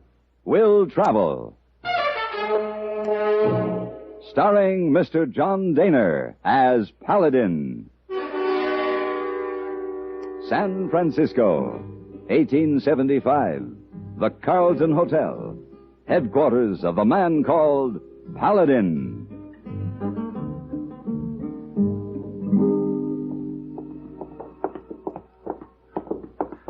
Mr. Paladin, this gentleman, Mr. Morgan, look for you. Mr. Morgan, how are you? Hello there. I was looking for you in the lobby, and I asked the boy here where I might find you. I tell you, Mr. Paladin often take a place of concealment behind potted palm with a chessboard. Yes, I hope I'm not interrupting. No, not at all. You bring 2 brandies, please. Hey, boy. Oh, yes, sir. Sit down, Mr. Morgan. Thank you. So, what can I do for you? Well, I'm leaving for Silver City early tomorrow morning with my fiancée. You could see to it that I get there alive. Well... there's no need to go into all the details of the background, but the situation basically is that my railroad holdings are considerable. A man named Danbury and his syndicate are determined to buy me out, and I don't want to sell. It seems to me that's your privilege. Yes, but Danbury's the kind of man who gets what he wants, one way or another. There have been attempts on my life recently. Mr. Danbury has peculiar business methods. I have narrowly escaped a bullet on 3 different occasions, Paladin. The latest this morning. 3 misses isn't a very good average. Perhaps they're just trying to frighten you into selling. That's what I thought the first 2 times, but not now. Will you accompany us to Silver City, Mr. Paladin? I'll pay whatever you ask. I'll be ready to leave at sunup.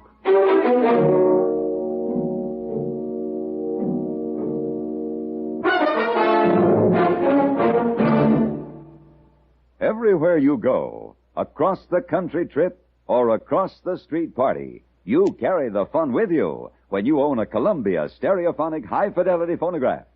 There's a marvelous selection of 7 new portable models in smart new color combinations at your Columbia phonograph dealer from which you may choose.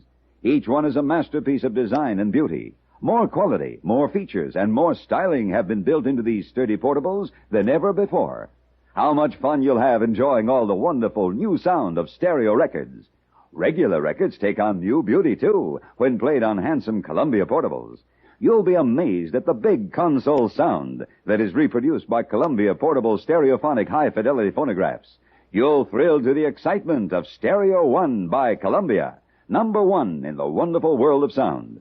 And Columbia portables are economical, too. Prices start as low as $24.95. See them and hear them at your Columbia phonograph dealer.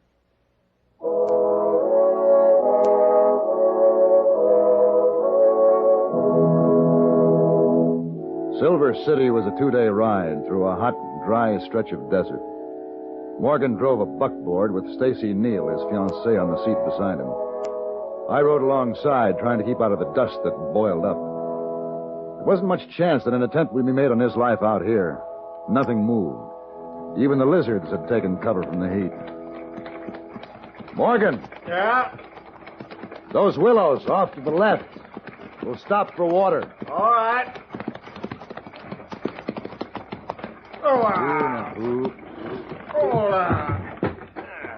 Can I give you a hand, Miss Neal? Thank you.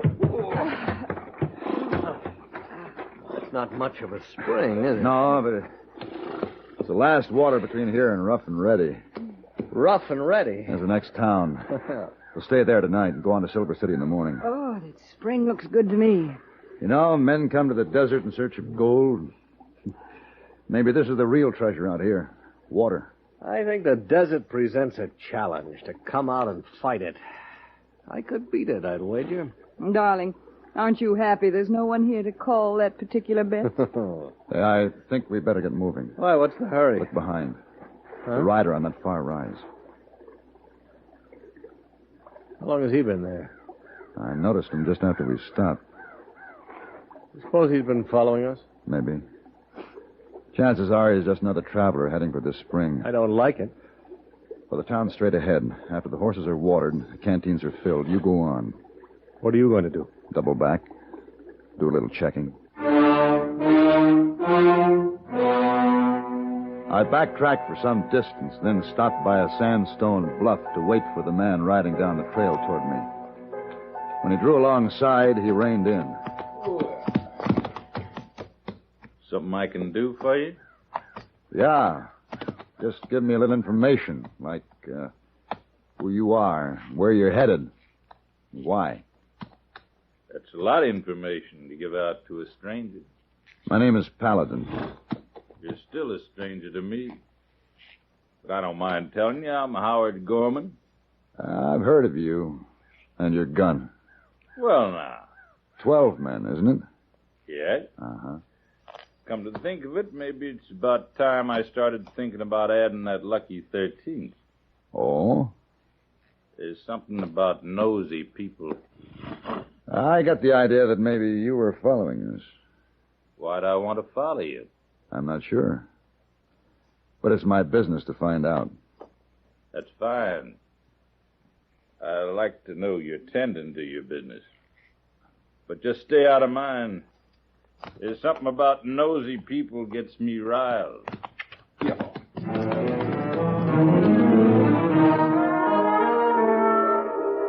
Rough and Ready was the only town within a good many miles, and it boasted just one hotel. So I wasn't too surprised to find Gorman in the dining room when we went in to dinner. He was sitting at a corner table, deep in conversation with a well-dressed man. He keeps looking over here. That's the man who was following us? Yes. Name's Howard Gorman. Oh. He certainly looks as if he knows how to handle those guns he's wearing. He does. He has quite a reputation as a gunman. Well, Danbury hired him, I'm sure of it. Hey, Morgan, do you know the man with him? No, never seen him before. Paladin, he's coming over here. Paladin? Stand up. Morgan, take Miss Neal and get out of the way. Well, I... Do as I say. Come on, Stacy. Paladin? You're making a mistake, Gorman. You going to stand up? I'd rather finish my dinner. It's finished. You shouldn't do that to good food. Well? We'll have it your way.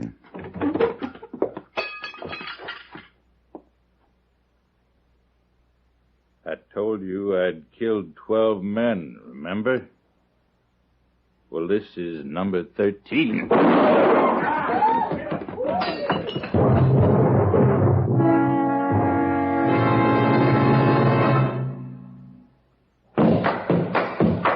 Winston tastes good like a cigarette should because... There's filter blend up front ahead of the filter. And the flavor you get in a Winston cigarette comes from filter blend. Filter blend means fine tobacco. Filter blend up front. And the flavor you get in a Winston cigarette comes from filter blend. Filter blend is a mighty good reason for you to smoke Winston because it means tobacco specially processed for filter smoking. A Winston secret. You get Winston's own pure white, modern filter, plus the rich, delightful flavor of fine tobacco. There's filter blend up front ahead of the filter. And the fun you get in a Winston cigarette comes from filter blend. And makes Winston taste good like a cigarette should. Winston tastes good like a cigarette should.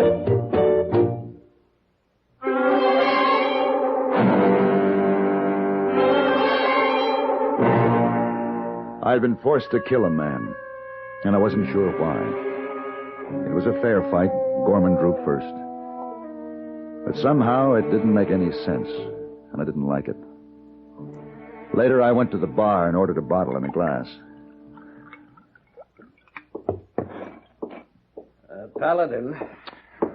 Oh, Morgan. Drink? Oh, no, thanks. Paladin, I think we should discuss a little business. What are you going to do, dear? Talk him out of his fee to cover your losses? Stacy.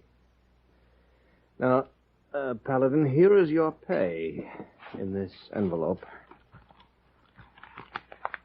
Well, you're very generous, Mr. Morgan, but I haven't finished the job. How's that? Well, our arrangement was for Silver City. Oh, well, it doesn't matter now. It's ended. I don't understand. Gorman is dead. That is, there's no danger now. Morgan, if it had been Gorman shooting at you back there in San Francisco, he wouldn't have missed. No matter, Paladin. It's finished. Come along, Stacy. Not now.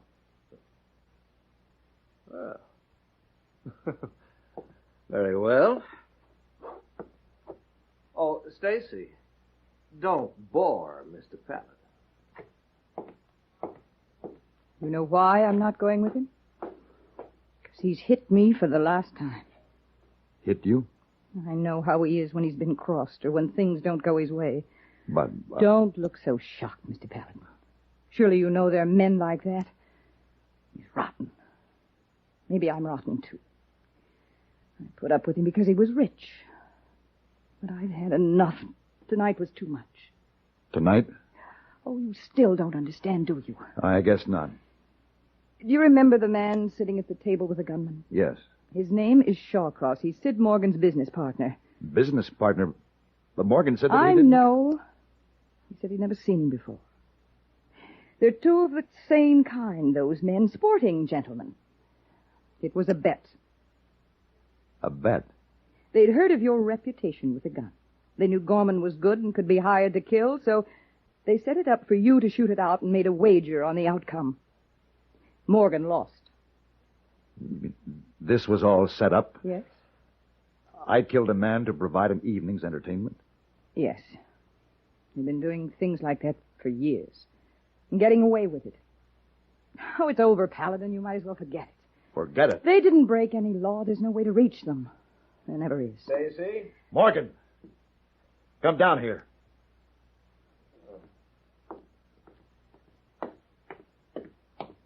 Yes? I was very interested in what Miss Neal had to say. Oh. She told you, huh? Well, you've no complaint, Paladin. You were well paid. Paid for what, Mr. Morgan? To kill a man for a sideshow?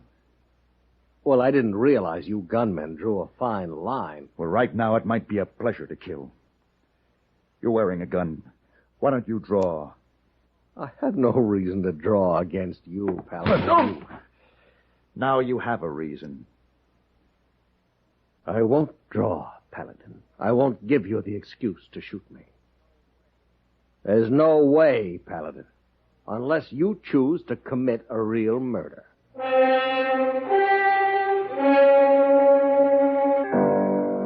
I spent a long night with no sleep and an anger that kept growing. But finally, I had to face the fact that probably the lady was right. It was over. I should forget it. It was early morning when I stopped at the desk on my way out of the hotel. Yes, sir. Hey, lady, Miss Neal. Has she come down yet? Come down. Oh, yes, sir. All of them did. They left in a buckboard before dawn 2-3 hours ago. What do you mean, all of them? Well, lady and Mr. Morgan, Mr. Shawcross. They all left together? Yeah. Lady, poor little thing. Poor little thing. What do you mean? Yeah, she was crying. I kind of got the notion she'd no cotton to the idea of going alone. Have them bring my horse around. I have some riding to do.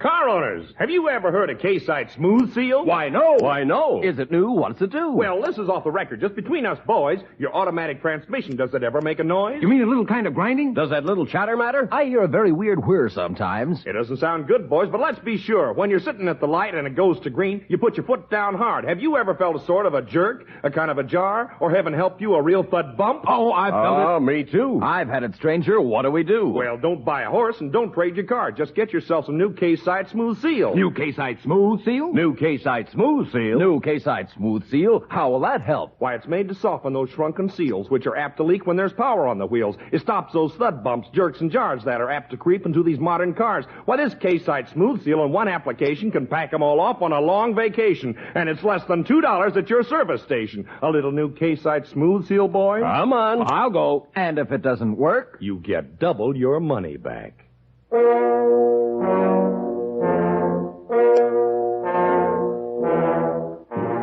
I had no trouble picking up the tracks of the buckboard, but my travel was slow. I wasn't quite sure what I was looking for until I found it. And then I realized I'd had a hunch that was correct. She was lying just off the trail. Stacy. Stacy. Here. Here's water for you. Water? Yeah. Now take it easy. Not too much now.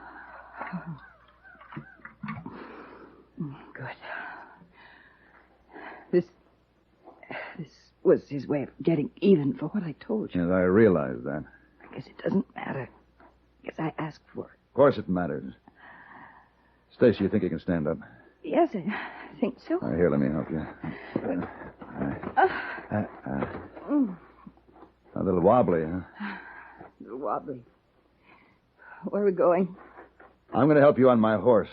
Then we're going to find Mr. Morgan and Mr. Shawcross. You'll never be able to catch up with No, them. not on the trail. But we can cut across the desert and head them off. You feel able to travel? Let's go. It was a hard ride. But when the buckboard came into the turn where the trail leveled off to border a dry lake, we were waiting. Stacy, stay back.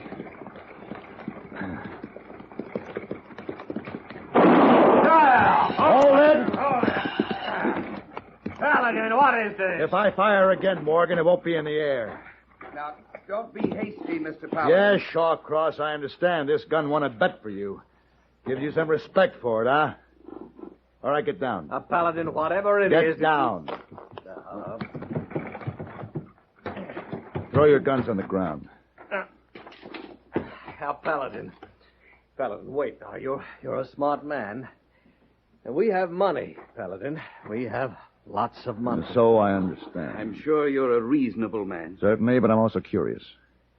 I'm curious as to just how far your money will go in protecting you. Let us go on to Silver City. You just name a price. Silver City? Yes. Yeah, I'll show you a shortcut. Oh? Silver City is due east, across this dry lake. 30 miles, exactly. About a About a 3-day walk.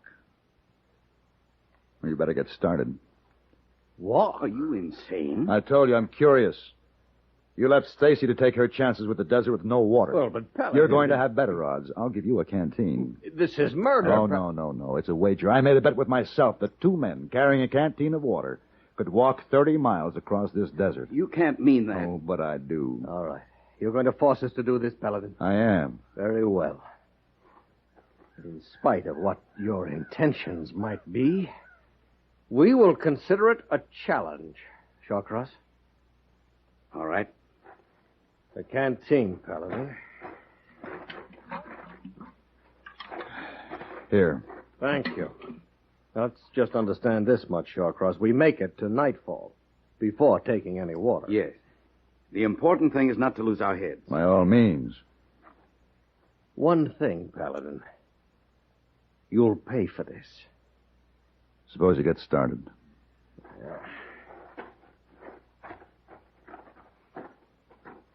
Paladin, Yeah? it is murder. No. That sun will kill them. No, Stacy. They'll destroy themselves.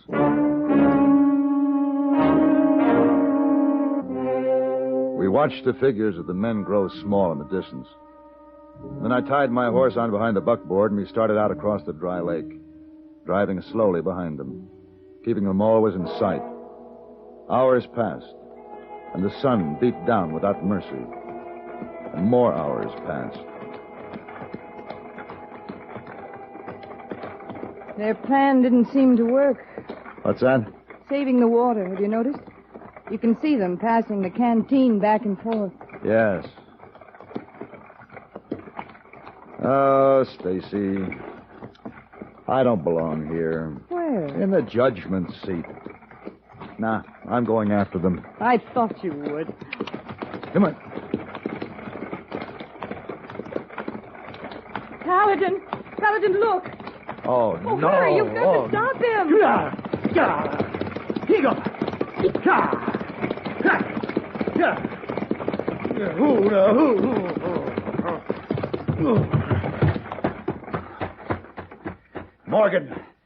Morgan.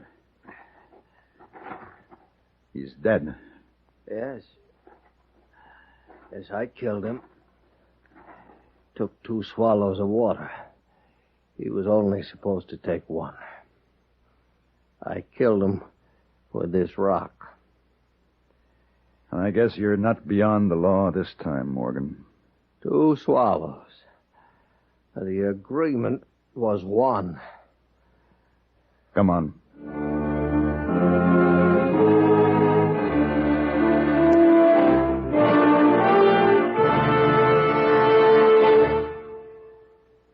And now, the Bickerson. John Bickerson, I can't stand it. What's the matter, Blanche? What's the matter? It's that horrible snoring. Must be that fat guy next door. I'll fix him. Oh! Why did you close the window, John? You said the neighbors were snoring. Oh, silly, they're on vacation. And I've been worried they might have car trouble on their trip. She's worried. Before they left, Harry took the car into his GM dealers for Guardian maintenance. Right now, they're offering performance service specials just so summer driving will be trouble-free and worry-free. You think Guardian maintenance is all right, don't you? All right.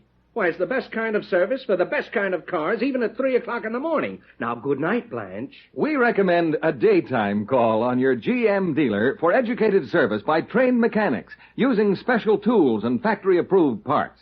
If you own a Chevy, Pontiac, Olds, Buick, or Cadillac, get Guardian Maintenance.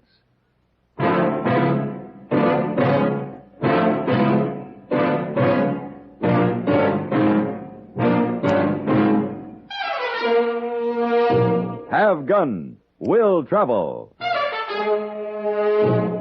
Created by Herb Meadow and Sam Rolfe, is produced and directed in Hollywood by Norman McDonald and stars John Daner as Paladin, with Ben Wright as Hayboy. Tonight's story was written by Dennis and Terry Sanders and adapted for radio by Ann Dowd. Featured in the cast were Lawrence Dobkin, Lynn Allen, Barney Phillips, and Vic Perrin. Hugh Douglas speaking.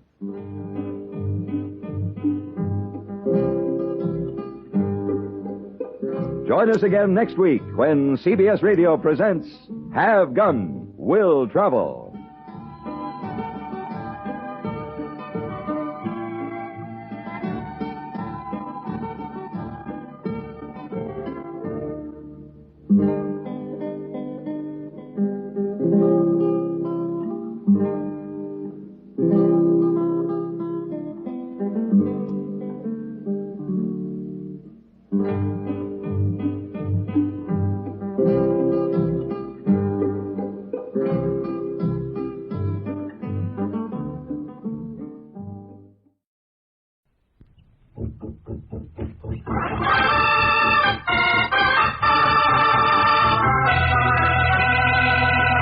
Keen eyes fixed on a flying target. A gleaming arrow set against a rawhide string. A strong bow bent almost to the breaking point. And then... Straight arrow.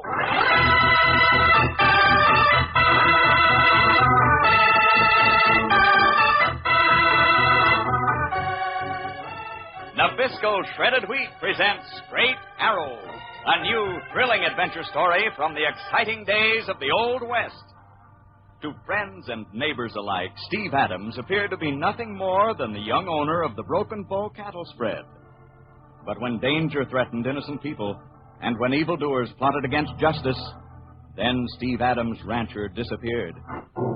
And in his place came a mysterious, stalwart Indian, wearing the dress and war paint of a Comanche, riding the great golden Palomino, galloping out of the darkness to take up the cause of law and order throughout the West, comes the legendary figure of Straight Arrow. Boys and girls, how would you like to own a beautiful golden Palomino colt? The son of the mighty horse Straight Arrow rides on our new radio program. You might be the very one to win, and we'll tell you more about it later in the program. First, a word to the boys. Are you high man on your baseball team? And you girls, are you always leading the race when you're roller skating with your gang? If you want to be in front all the time, you need plenty of energy. Energy spelled Nabisco for Nabisco Shredded Wheat. Yep, a big bowl full of Nabisco Shredded Wheat for breakfast, plus plenty of fruit and milk, will not only start you off right, it will help give you a head start on the other kids. Because Nabisco Shredded Wheat is made from real whole wheat. And believe me, that means real energy in every spoonful. Tell Mother you want to keep ahead of the crowd. Ask her to get a box of Nabisco Shredded Wheat today. And now, Straight Arrow.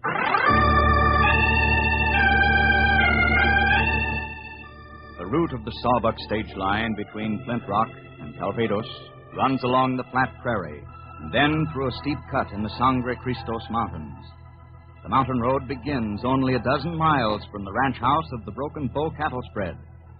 It's a hot afternoon, and Steve Adams, owner of the Broken Bow, and his friend Packy are out hunting strays.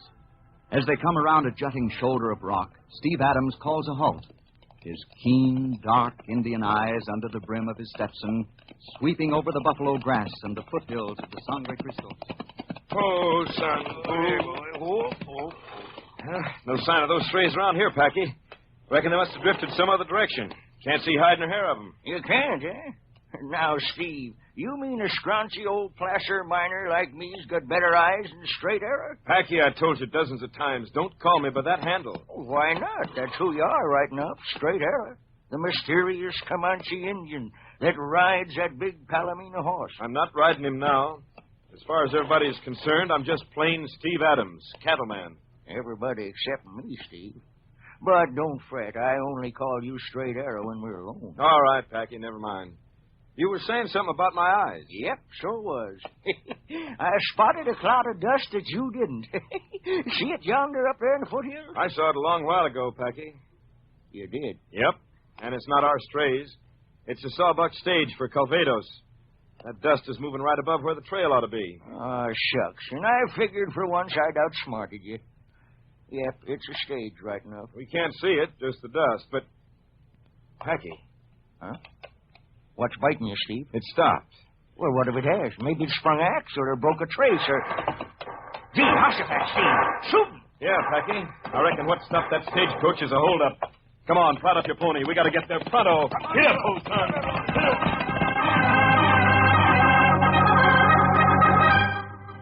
Led by Steve Adams, the men swung their mounts up the rocky trail that coiled like a snake between the rising cliffs of stone. Above the sound of hoofs, they could hear the rattle of gunfire as they urged their horses onward. Then the shooting died down. They burst out into a clearing on top of a rise and saw the stagecoach. One man lay unconscious, sprawled across the boot. Another man, the driver, was kneeling on the blanket seat, firing across the top of the coach. Whoa, whoa there. Driver, which way they go? Yonder, mister, down over the boat. But he's gone, no sense wasting. We'll have a look, see.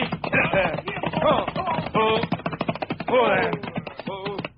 Hey, gents, wait up. No sign of him, huh? That's what I figured. You're the driver? Yeah, my name's Murdoch. Been driving stage for the Sawbuck for 3 years. Anybody hurt? I noticed that other gent wasn't doing much stirring around. Lazy? Oh, he's all right. Got clipped by a ricochet. He's coming around. What about your passengers? Not hauling any passengers this trip. All we was carrying was some Wells Fargo securities. That's what that ornery sidewinder was after. Blast his hide. Drew down on us before we could make a move. Then he ambles up calm as you please and gets the securities. Knew right where they was. He knew where they were, huh? Yep. And there was something mighty familiar about that hombre. I could swear I'd seen him before. He was masked? Sure. Stetson pulled down and wore a handkerchief. But even so... Here, just a minute. Huh? What's that? What? Right at your feet. Well, I'll be dogged. Steve, it's a knife. A Bowie knife. Yeah, Packy. Lying right here on the trail. Hasn't been here long. It's clean and shiny. Wait a minute. There's a name on the handle. Look, what happened? Old guy put away with his stuff? He did, Lacey. But maybe he won't get far. This gent just found his Bowie knife. Mister, what's the name on that knife? It's Randy Culver. Randy Culver? Murdoch, that... Yeah, Lacey. That sure ties in. I knew I'd seen him before. Ornery little polecat. So he'd rob his own outfit, Now, wouldn't he? just a minute, Murdoch. Back trail there. I don't savvy. This Randy Culver works for the Sawbuck stage? He does, mister. The Calvados office. And you think it was him? Mister, we're plumb positive. Yeah, it all figures out, stranger. Young Culver knew we was carrying them securities, and he could use them. His mother's sick, needs cash for a trip back east to get operated on. Yeah, but I never calculated that little squirt would try to get it this way. Well, one thing sure, we'll pick him up easy. You will? How? I'll bet gold dust to a cactus plant. Culver headed straight back to Calvados, just as innocent as you please. Mister, give me that knife. Lacey and me are driving on to Calvados. Packy, let's amble along with him. I'm kind of curious to see this Randy Culver gent.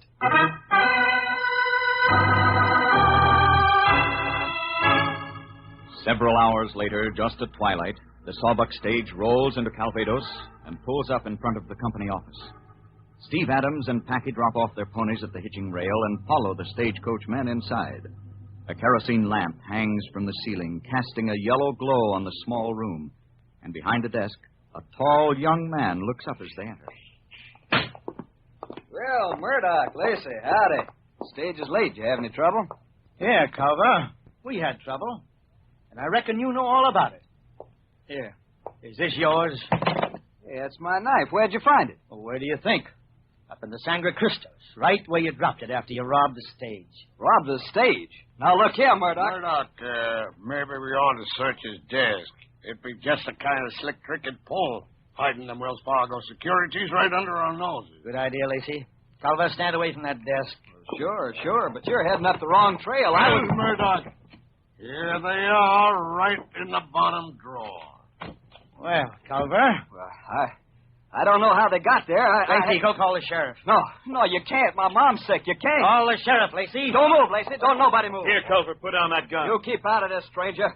None of your affair. Put your hands up, all of you. You're not leaving, Culver. Keep your hands off your guns, Murdoch. I'm warning you. Try and stop me. If it's gun smoke you want, then you... Steve, look out! He's gone. Come on, Steve. Wait! He smashed the lamp. The place is on fire. Never mind him. We'll catch up with him later. Put the fire out of the whole dang office. We'll burn to ashes. It took a few minutes for the four men to subdue the flames started by the broken kerosene lamp. By the time they got outside, a crowd had gathered, and there was no sign of Randy Culver. Randy! Where's my son, Randy? Excuse me, ma'am. You're Mrs. Culver, Randy's mother? Yes. Where is he? What's happened? Ma'am, I'm afraid your son is in a heap of trouble. Trouble? Randy? Oh, no. Oh, yes, Mrs. Culver. Me and Lazy here can attest to that. Your son tried to rob the stagecoach. Not Randy, no. Where is he? He got on a horse and skedaddled while we was putting out the fire. Mrs. Culver, your son's an outlaw, that's what. Oh, please.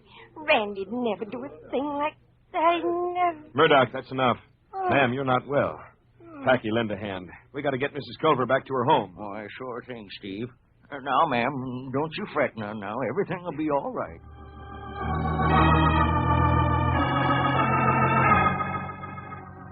The widowed woman lived in a small bare shack at the end of the narrow main street of Calvados. Steve and Packy led her there, made her comfortable, and a few minutes later went back to the hitching rail where they had left their ponies. Sure is too doggone bad. A nice woman like that and her son has to be crooked. Reckon he'll get away, Steve? I don't know, Packy. They sent a posse after him, but he had a good start. It's mighty dark. But we can find him, Packy. We? Now, Steve, this ain't any of our concern. I think it is. And the sooner we get to Sundown Valley, the better. Sundown Valley? Steve, do you mean... Yes, Packy. Sundown Valley in the hidden cave. It's time for me to hit the trail as Straight Arrow.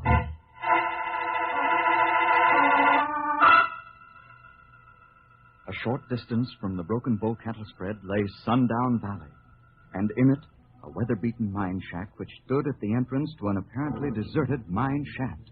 But the mine shaft is not deserted.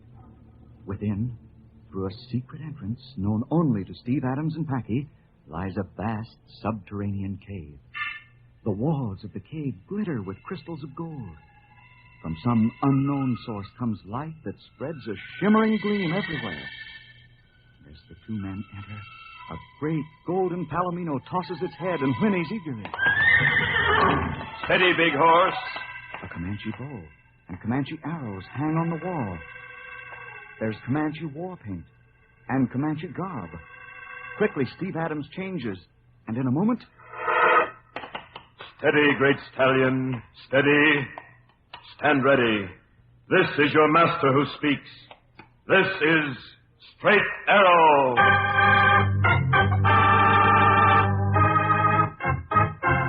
A clatter of hoofs in the vast vaulted cave.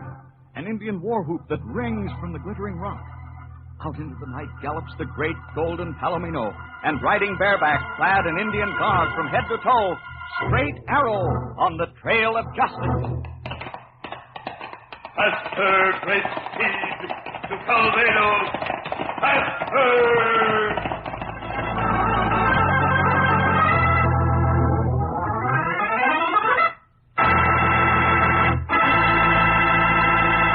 More about Straight Arrow in a minute. And remember, in just a few minutes, we're going to tell you more about how you can win a beautiful Palomino colt, son of the famous stallion ridden by Straight Arrow. Right now, let's try our hand at a little arithmetic.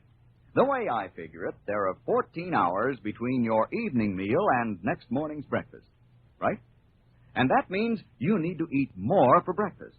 That's why Nabisco shredded wheat is tops to start off the day. Pure whole wheat with nothing added, Nabisco shredded wheat gives you plenty of stick-to-the-ribs energy. Set you up fine for that baseball game at recess. And say, tell Mom that she won't have any trouble getting you or the rest of the family down to breakfast once she calls out that Nabisco shredded wheat and sliced bananas are on the table. Yep, those crunchy Nabisco shredded wheat biscuits, swell with milk and sugar, are extra fine topped with a layer of fruit. A one-dish breakfast, I'd call it. And one way of having everybody saying good morning and meaning it. When you say shredded wheat, be sure it's Nabisco shredded wheat. The real, the original shredded wheat. Look for the picture of Niagara Falls on the package. Look for Nabisco shredded wheat at your grocer's tomorrow.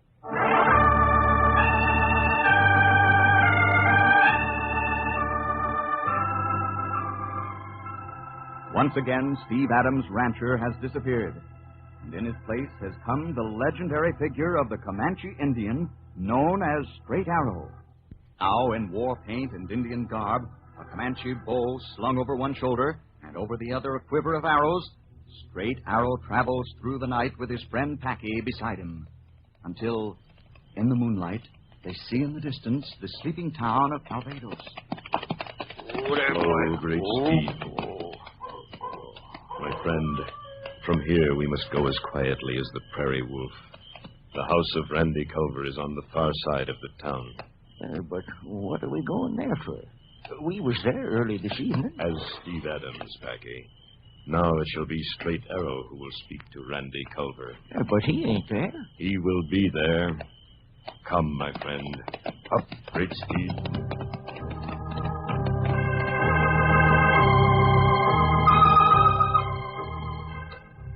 Circling the town, Straight Arrow and Packy rein up in the draw not far from the Culver home.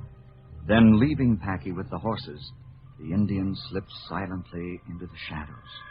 A few moments later, he moves quietly toward the door of the house. Inside, Mrs. Culver is talking to her son, the fugitive, Randy Culver. Yes, Mom? I know you're near frantic for cash to send me east so I can be operated on. But, Randy, son, did you do it? No, Ma, I swear I didn't. I don't savvy how my knife got up there on the trail. I lost it 2 days ago. And as for how those securities got in my desk, well, I don't savvy that either. But I didn't do it. What in thunder? An arrow. A Comanche arrow. Do not be alarmed, my friend. That arrow is mine. Injun, who are you? What do you want? I opened your door quietly as you spoke. I am your friend. Men call me Straight Arrow. Straight Arrow? Injun, I've heard of you. You help out those in trouble. I beg you to help my son. He didn't do this. He's innocent. Straight Arrow knows. When there is a crooked trail, Straight Arrow knows. But, Culver, you cannot stay here. Already 3 men approach. I saw them from the darkness. 3 men? Mom, it must be the sheriff. Listen well. You will go up into the Sangre Cristo Mountains. Yes, into the mountains. You will stay there until I come for you. But how will you find him? I shall find him. But he must trust me. Already there is a reward posted for his capture. The sooner he... So, the call of the wolf, that is our signal. The men who would capture you are very near. Go, Culver. But what about you, Straight Arrow? They shall not capture me. Go. Go at once.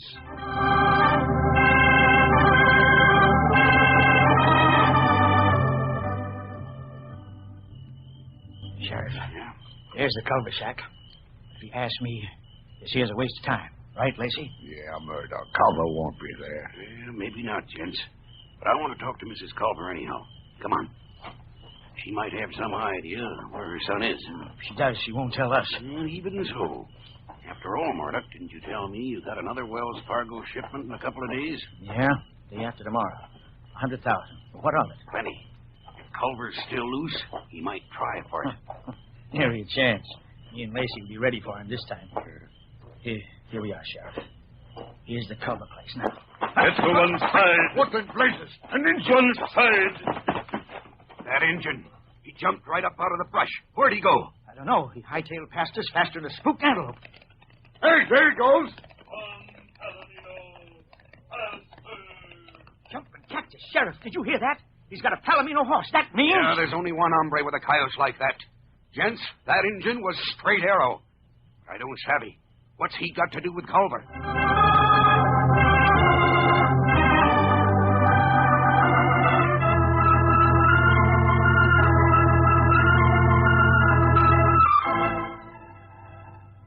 The next day, just at twilight, Straight Arrow located Randy Culver in the Sangre Cristos Mountains.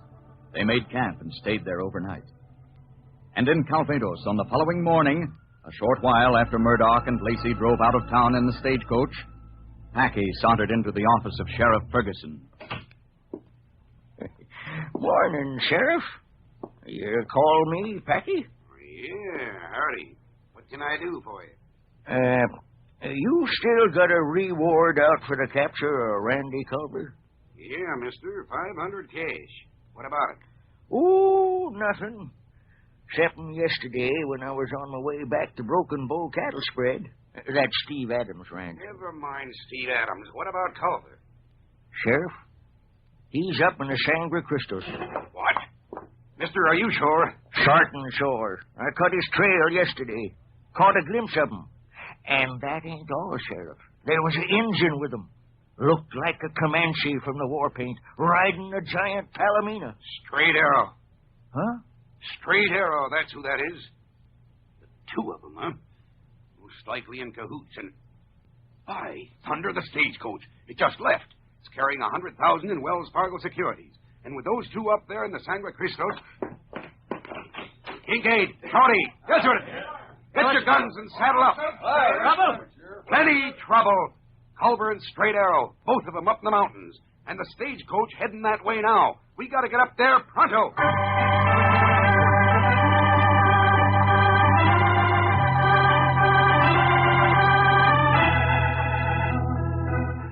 A few hours later, as the sun climbed over the Sangre Cristos, Murdoch and Lacey drove the stagecoach up the first slope of the mountain trail. In the distance, still well behind them, came the sheriff's posse and packy. And in the mountains themselves, on a high crag from which they could see the stagecoach as well as the distant posse, two men sat their horses. One of them was Randy Culver. The other, Straight Arrow. Straight Arrow, there's the stagecoach. And yonder comes a posse. But I don't savvy what you're up to. In a moment, Culver, all shall be clear. That stagecoach carries $100,000 in Wells Fargo paper. Much more than the $10,000 you were accused of trying to steal. Hey, the stage. It stopped. Yes, my friend. And now it is time for us to go. Quickly down the mountain. We must show ourselves to the posse. Posse? You mean let them see us? Yes, they must see us. Because then they shall come after us. We must make certain they come after us. Up, great stallion. Down the mountain. Yes. Up. Hey.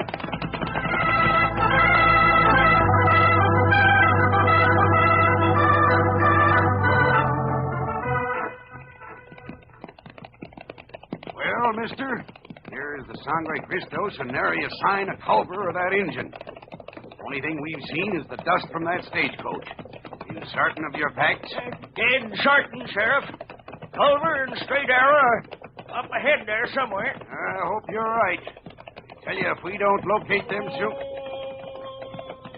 What in thunder? Hey, Sheriff, up ahead, look. It's the engine, and Culver's with them. It's them, both of them. After them. Spur up your ponies. No shooting. They're still out of range. Hold your fire and ride. Get up there. Hurry.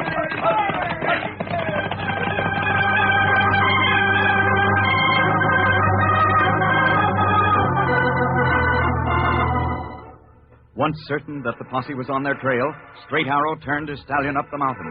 Together, he and Randy Culver followed each curve of the trail until ahead of them, they saw the stagecoach standing. Then they stopped.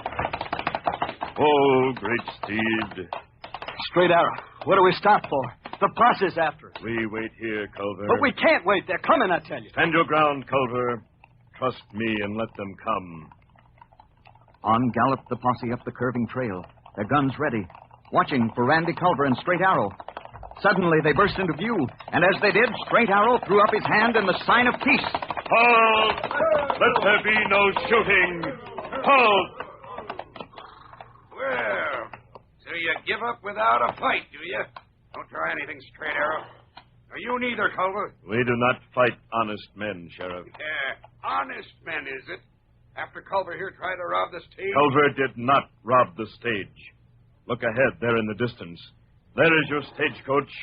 And if you look closely, you will see the men who are responsible. What in blazes you talking about, Straight Arrow? We can see the stage all right with Murdoch and Lacey beside it. But even so, what in tarnation? Yes, Sheriff. You see what they're doing. They are opening the Wells Fargo strongbox. Well, doggone the thing. They are the criminals, Sheriff. Randy Culver's knife was stolen from him, planted by them beside the trail. The securities that were found in Culver's desk were also planted. Gravy, I savvy now. Murdoch and Lacey did so that they could get a bigger haul this time and put the blame on young Culver. Yes, Sheriff. You see them? They're caching the valuables beneath a rock. I see 'em, the ornery skunks. All right, gents. One moment, Sheriff. I have a better plan. Murdoch and Lacey have not seen us.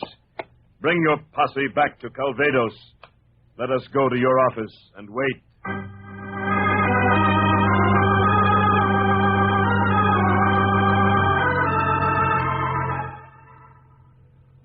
Straight arrow. Here comes Murdoch and Lacey now. Heading right here for my office. Quick, you and Randy Culver get out of sight. We shall, Sheriff. Come, Randy, behind this door. Now, Packy, the rest of you gents, just sit easy like nothing was going on at all. You bet. That's what we'll do. Sheriff Ferguson, stagecoach has been robbed. Well, howdy, Murdoch. What are you and Lacey doing back here in Calvados? Left only this morning. Didn't you hear me, Sheriff? We've been held up again. Yeah, up in the St. Christus.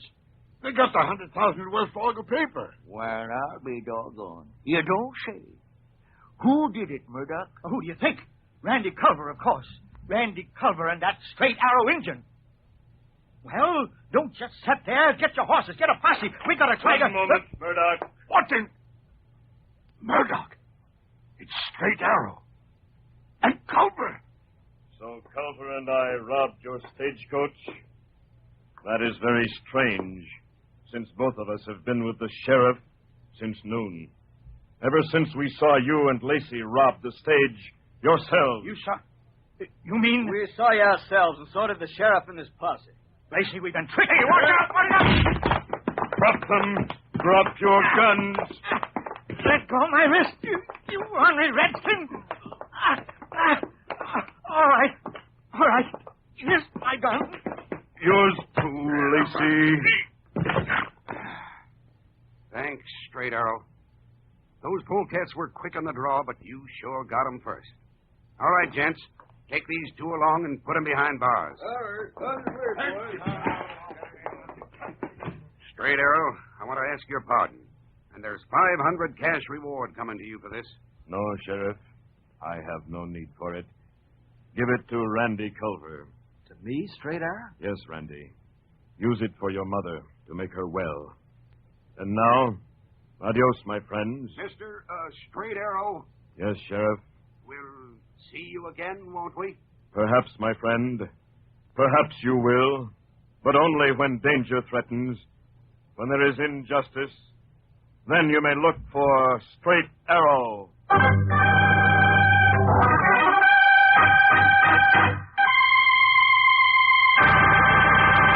Wasn't that an exciting story? And wasn't that a terrific stallion Straight Arrow rode? How would you like to have a beautiful Palomino colt all your own? Well, next week on this program, we're going to tell you more about this wonderful horse. Some boy or girl listening right now may become the proud owner of the most beautiful golden Palomino colt you've ever seen. This colt is valued at $1,000, and there will be other valuable prizes, too. So listen in to Straight Arrow next week and hear more about this wonderful contest. In the meantime, remember, when you have a morning of good, hard work or play before you, pile an extra crunchy Nabisco shredded wheat biscuit into your breakfast bowl. There's nothing like Nabisco shredded wheat, the original Niagara Falls product. It's pure whole wheat, made into toasty golden biscuits as only Nabisco can make them. Look for the picture of Niagara Falls on the package and make sure you get Nabisco. Nabisco. Nabisco shredded wheat. Hey, Steve, we're heading for the Cimarron. What's up? Rustlers, Packy. We're out after a gang of thieving cattle rustlers. And before we're through, they'll come face to face with Straight Arrow. Next week, another exciting adventure of the Old West, brought to you by the makers of Nabisco shredded wheat. Listen, same time, same station. Ride the trail with Straight Arrow. This is the Mutual Don Lee Broadcasting System.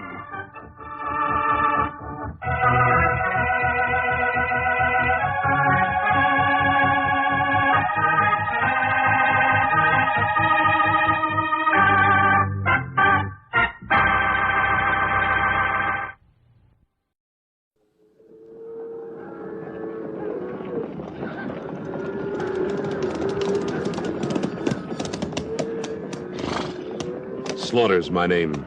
Luke Slaughter. Cattle's my business. It's a tough business. It's big business. I've got a big stake in it. And there's no man west of the Rio Grande big enough to take it from me.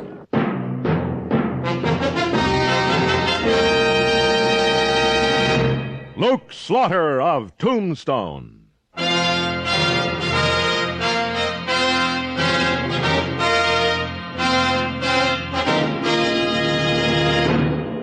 Luke Slaughter of Tombstone, Civil War cavalryman turned Arizona cattleman. Across the territory from Yuma to Fort Defiance, from Flagstaff to the Huachucas, and below the border through Chihuahua and Sonora, his name was respected, or feared, depending on which side of the law you were on. Man of vision, man of legend, Luke Slaughter of Tombstone.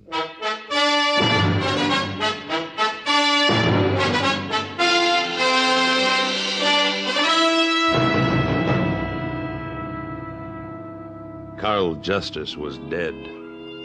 Bushwhacked in the Chiricahuas for the $10,000 he was carrying. But Justice wasn't dead. The posse from the Cattlemen's Association would see to that if we had to cover every half section between the petrified forest and the Mexican border. And it looked like we might. At least the first day in the saddle, we didn't find a trace of Justice's killer or the gold. We were a tired bunch of Ranahans when we came back to town that afternoon. All right, boys. Get yourselves a good night's rest. Be ready to ride again at sunup. Come on. Well, howdy, Luke. Hello, Wichita. You look like you've been eating a lot of dust. I have. You turn up anything? Nothing. Not a single sign. The killer's got to leave a sign. This one didn't. Sure is a shame. Carl ought to know better than to try carrying all that money over to Bisbee by himself. But he didn't.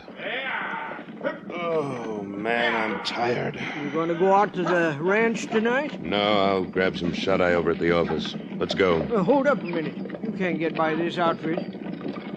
Well, wagons. It's a pretty small train to be traveling alone. Keep it moving.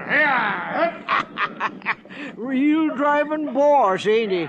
Bet he wasn't raised on prunes and proverbs. Yeah. You know, Wichita, it's a funny thing about that outfit. What's that? No kids. Not a single one. Yeah, that is peculiar. Usually they got young'uns festooned all over, from the driver's box to the tailgate. Well, I'm gonna spread out on the cot back there. Yeah, you do that, Luke. And you better unlimber your guns. You ain't had 'em off since you rode out of here before dawn. Yeah. I'll drop them here on the desk. Yeah. And pull your hat down over your eyes, Luke. Anybody come around asking fool questions, I'll take care of 'em. Thanks, Wichita.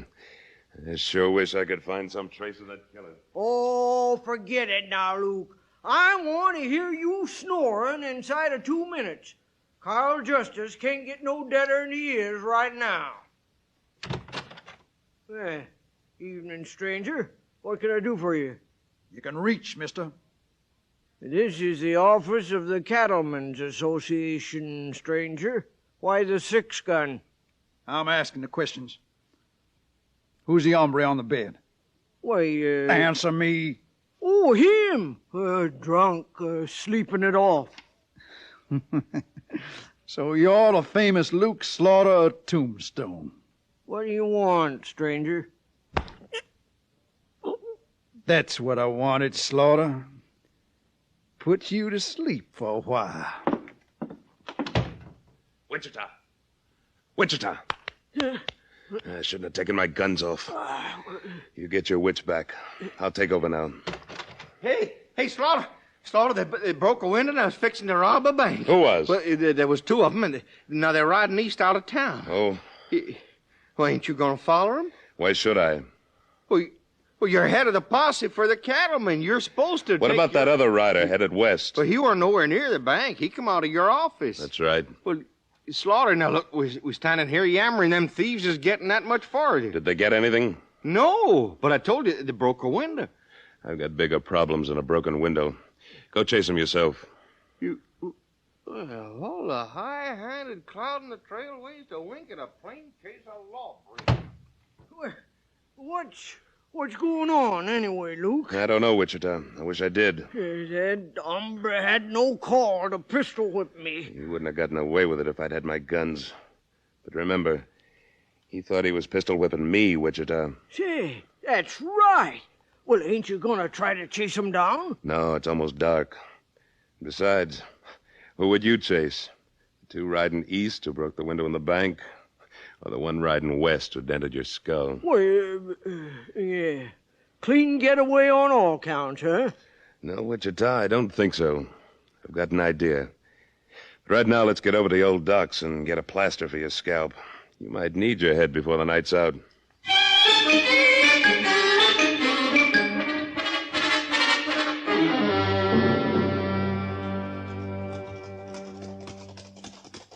Luke, you ain't told me one blame thing about where we're going or what you're up to.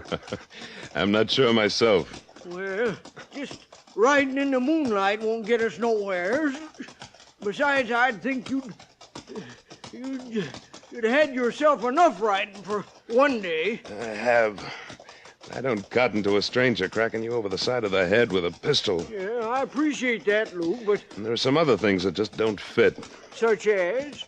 Now, why did those bank robbers break a window? That's noise. The last thing a thief wants. Why, Dogies, that's right. But that still don't explain why we're night riding out here a mile west of town, headed for California. We're not going that far, Wichita. Rein up. Whoa, Barry. Whoa, stand still. Yeah, now what? Well, I figure the wagon train that came through town just before sundown couldn't have gotten any further than Mule Crossing before it bedded down. What of it? I'm going to pay him a visit. Luke, this ain't no time for being social. This isn't social, Wichita. This is business. You think that wagon train had something to do with all these things been going on? Maybe. You wait here behind these rocks and don't move out for anybody. I'll whistle when I come back. Why you want me to stay here? Because I think I'm going to need you later.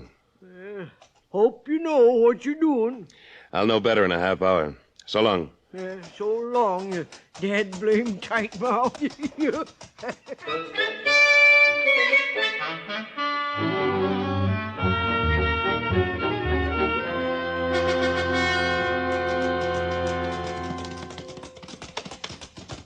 Hold up. And don't you turn around. Evening. What's your business, stranger? I want to talk to the boss of this wagon train. Why? Are you the boss? No. Then I'm talking to the wrong man. Where's your boss? Put up your hands and move on. Slow.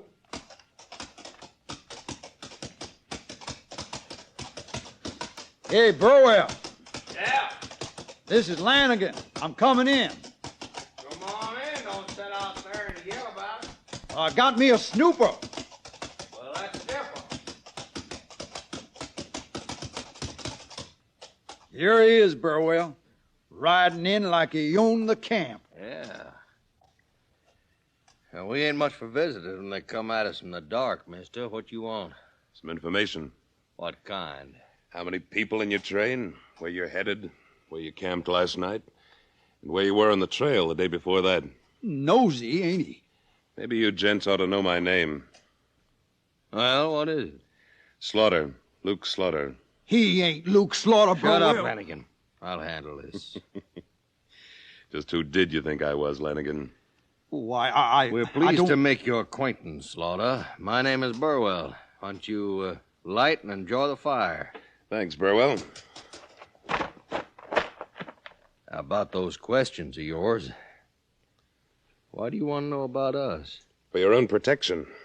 There was a murder 10 miles east of Tombstone early last night. We haven't found the killer yet. A bushwhacking, huh? Yeah. And whoever did it got away with several $1,000s in gold. Oh, say, that's too bad.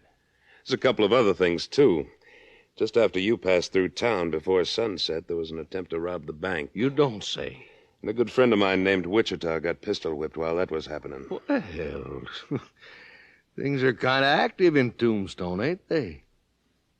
Well, now, you don't think that my little outfit... I think that your outfit might be in for trouble if it met up with any of these lawbreakers. Oh, I see. Those questions, Burwell. Oh, sure, Slaughter. Well, there's 11 of us. There's 8 men, 3 women.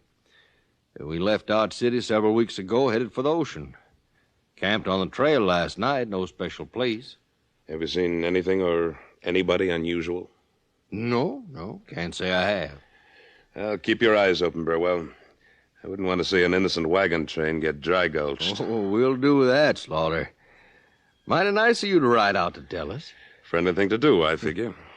Now, we ain't got much by way of hospitality, but I could lay the dust a little for you.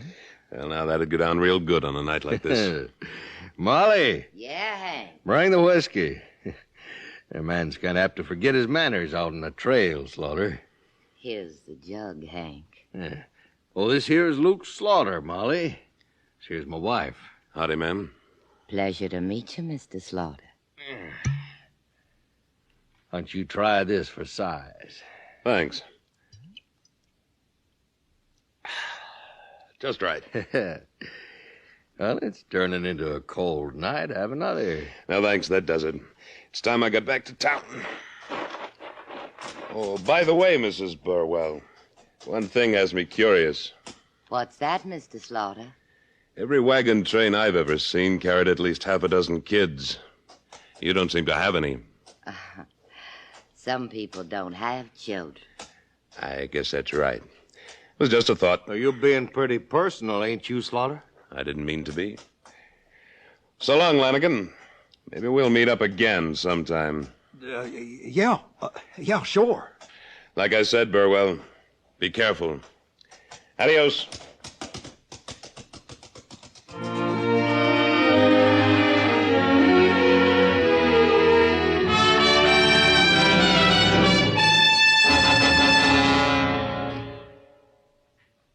In a moment, Luke Slaughter of Tombstone returns. On CBS Radio's Gunsmoke today, a colorful character named Livy learns that arson is a crime, no matter what the motive. Livy doesn't want her son to grow up like his alcoholic father. Her notion of how to keep the boy from drinking is set afire to every saloon in Dodge City. When she threatens to act on her idea, however, she lights the fuse on an explosive situation for Marshal Matt Dillon, as well as for herself. For adventure in the West, as our pioneers knew it, hear this thrilling episode of Gunsmoke later today on CBS Radio.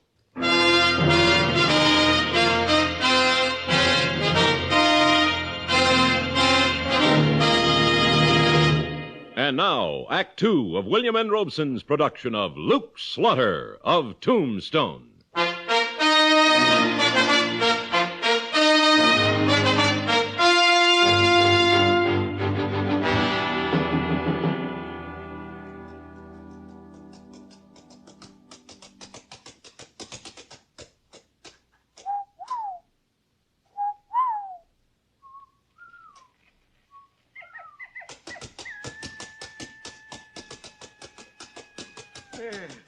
About time you was getting back, Luke.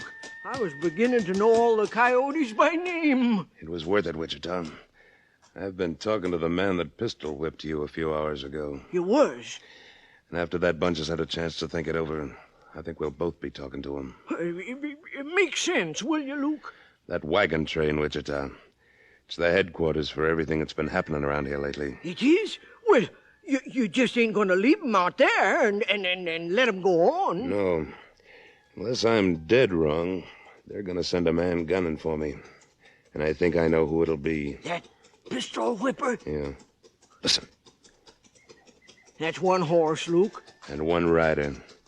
He's got to slow down to get through these rocks. And when he does, jump him. That will be a pleasure. Hey, whoa. Don't reach or I'll drop you. What is this? Get his guns, Wichita. Already got him, Luke. Slaughter. Yeah, Lanigan. Slaughter. Can't a man ride into town for a peaceful drink without being ambushed? Light. But I don't see why... Get off that horse. Yeah. Sure. Lanigan, I want you to meet a friend of mine. Wichita, this is the man who laid that gun barrel alongside your ear this evening. I ought to kill you same as I would a skunk. Oh, wait a minute, boys. It's against my nature to fight an unarmed man, Lanigan. Any one of his guns, Wichita. Barrel first. Luke. Now put it in your holster, Lanigan. And you're welcome to use it anytime you want to. Slaughter, I... Tell me the real story about that wagon train, Lanigan. Why, I don't know what you're talking about. Have you ever been pistol whipped? No. You're about to learn what it feels like unless you care to draw. Oh, Slaughter, for the love of heaven, don't... Killed Carl Justice. But I never heard of no Carl Justice. He had $10,000 in gold yesterday. What's that now got he's to do dead. with me? Who killed him? You tell me, or I'm going to rake a gun sight through your left ear. Talk or draw, Lanigan.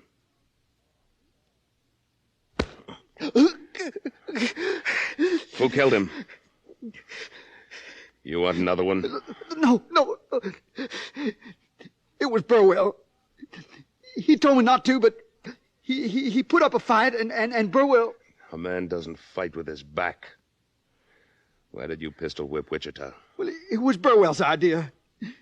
He heard about you, and he thought that if you was laid low for a while, people would want to go after whoever That's what did I it. figured. Yeah. And then a couple of the boys broke that window in the bank to make it look like... Burwell's a pretty smart man, isn't he? Oh, yeah. He sure is. But he made the mistake of getting feather-headed yellow gunslingers like you to work for him. Look, you can't call me... I am calling you. If it isn't true, draw.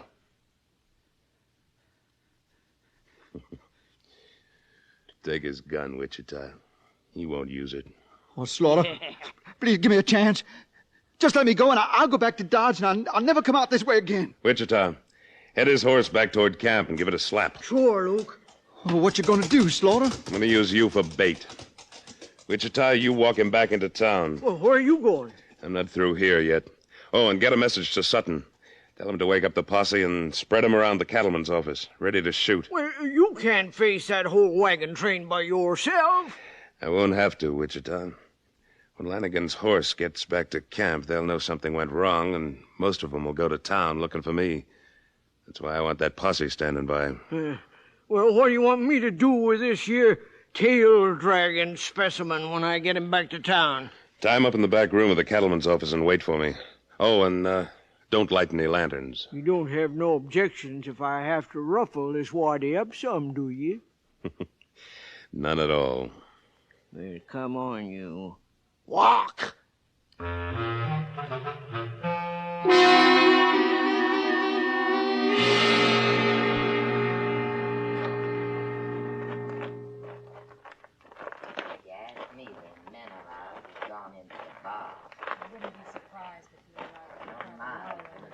Get your hands up. All of you. Who's out there? Luke Slaughter, ma'am. Now do as I tell you. What you holding a gun for, Slaughter? Are there any guards out? No. All the menfolk rode into town a while back. I liked your hospitality so well, Mrs. Burwell. I came back for some more of it. Then put that gun away. You don't need that. I think I might.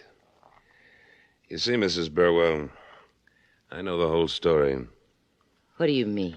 Lanigan talked. That's what I mean. Well, now, that puts a different light on things. How so? Burwell lied to you about me. He lied about everything. But this is important. I'm not his wife. What of it?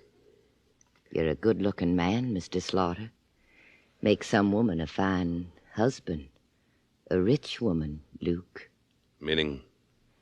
I know where there's a sack of gold big enough to last a man and a woman like you and me for the rest of our lives. I'll bet you do. Why don't you call me Molly? All right, Molly. Have you ever kissed a high-spirited woman, Luke? Why don't we get rid of the company first? What do you want to do with them? Tie 'em up. Spread-eagled on a wagon wheel. Ah, you sure are smart. We're going to get along fine. Now, about that gold, Molly. No hurry, is there? You might as well tell me now. I don't know as I can trust you yet. No. No, you don't. But I want to. It's in a chest in the lead wagon. Thanks. Now stand over there with the rest of them. What? I'm going to tie you up, too, Molly. Slaughter, if I had a gun... I know. I'd be dead. Just like Carl Justice.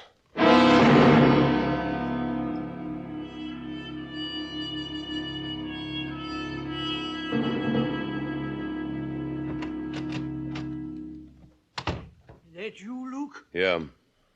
Well, what's that sack you're carrying? The gold that belonged to Carl Justice. Burwell show up? Yeah, with 6 of his partners. Come up on the boardwalk out front. Thought they was going to break in for a minute, but they decided against it. Heard one of them say it'd make too much commotion. Where'd they go? Right across the street there to the Oriental. That means when we fire up some lanterns, we'll have visitors. Is the posse spread out? Just like you said. On the roof of the Oriental, on top of the bank, the dry goods store and the express company. Good. How's Lanigan? Well, he's going to have a sore head before he hangs. I had to persuade him just a little before he'd go to sleep. Too bad. Yeah.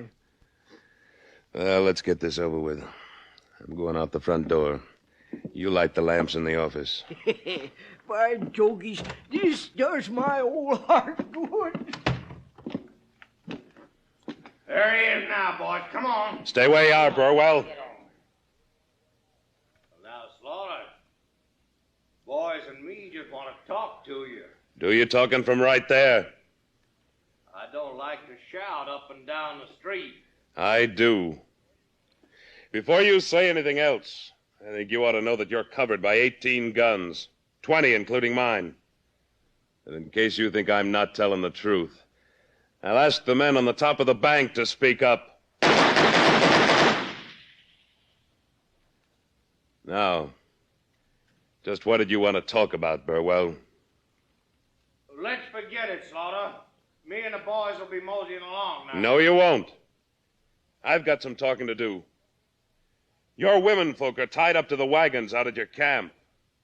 One of your gunslingers is tied up in the office behind me, and he talked. And this, Burwell, this is $10,000 in gold that I got out of your lead wagon.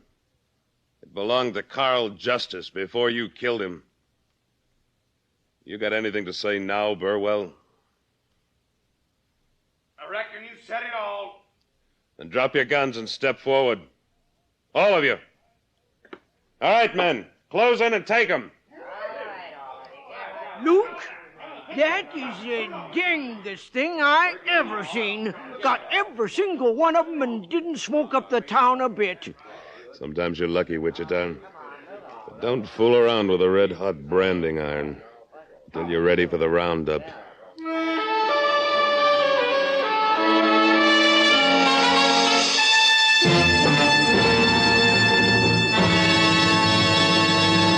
Slaughter of Tombstone, starring Sam Buffington, was written by Alan Botzer and directed by William N. Robeson. Editorial supervision by Tom Hanley. Supporting Mr. Buffington were Gene Carson, Junius Matthews, Lawrence Dobkin, and Chet Stratton, with music composed and conducted by Amerigo Marino.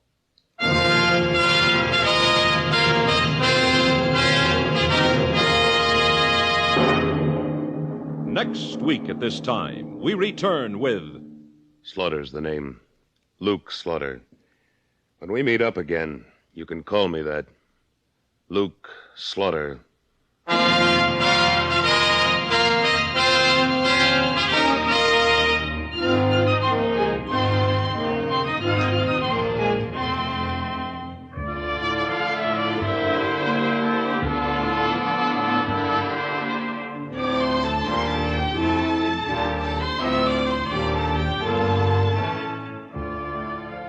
This is the CBS Radio Network.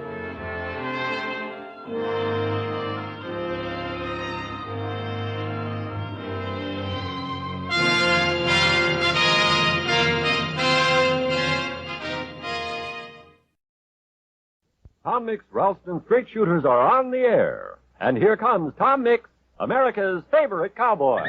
That's coming. Come on, boy.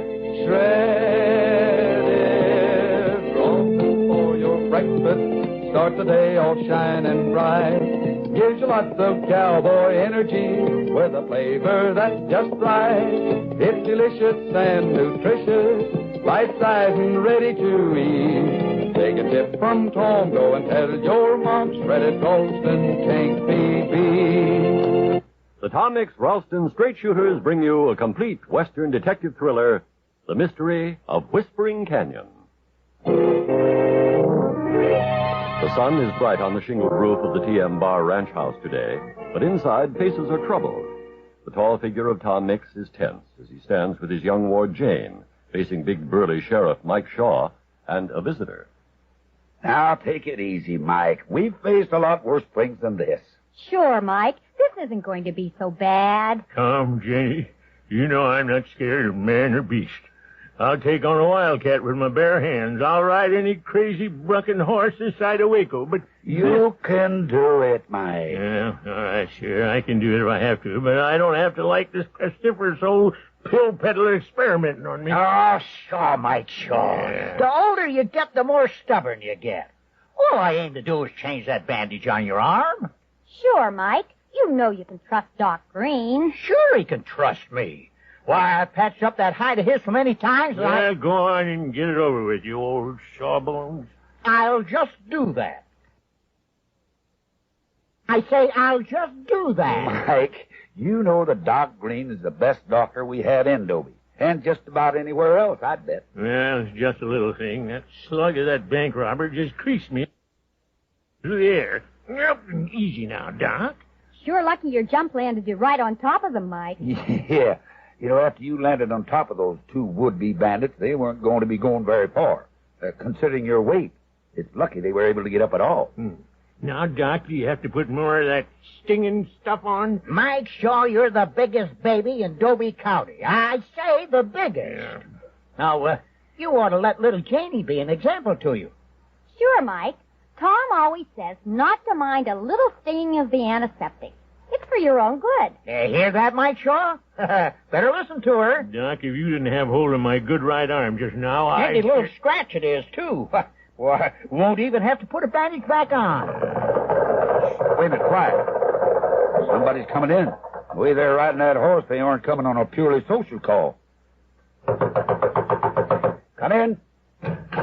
You must be Tom Mix, the marshal, eh? Yes, I'm Tom Mix, stranger. This is Sheriff Mike Shaw, Doc Green, and little Janie.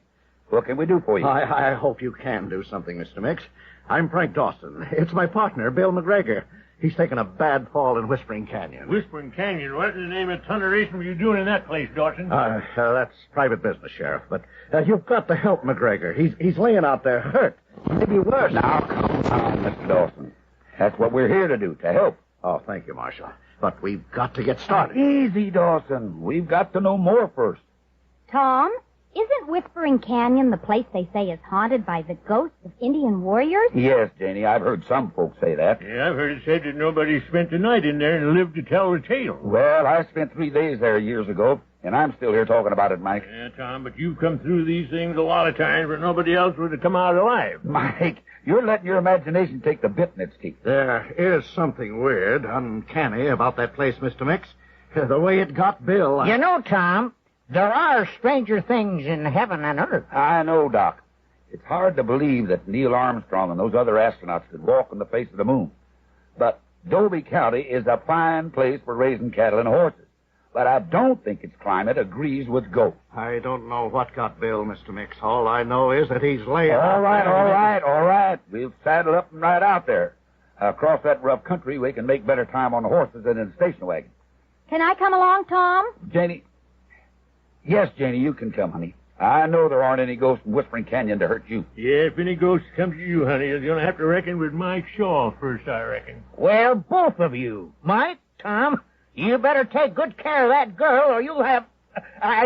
you'll have me to reckon with. I'll remember that, Doc. Well, Wrangler and Walsh can take care of the TM bar while we're gone. Let's saddle up and ride.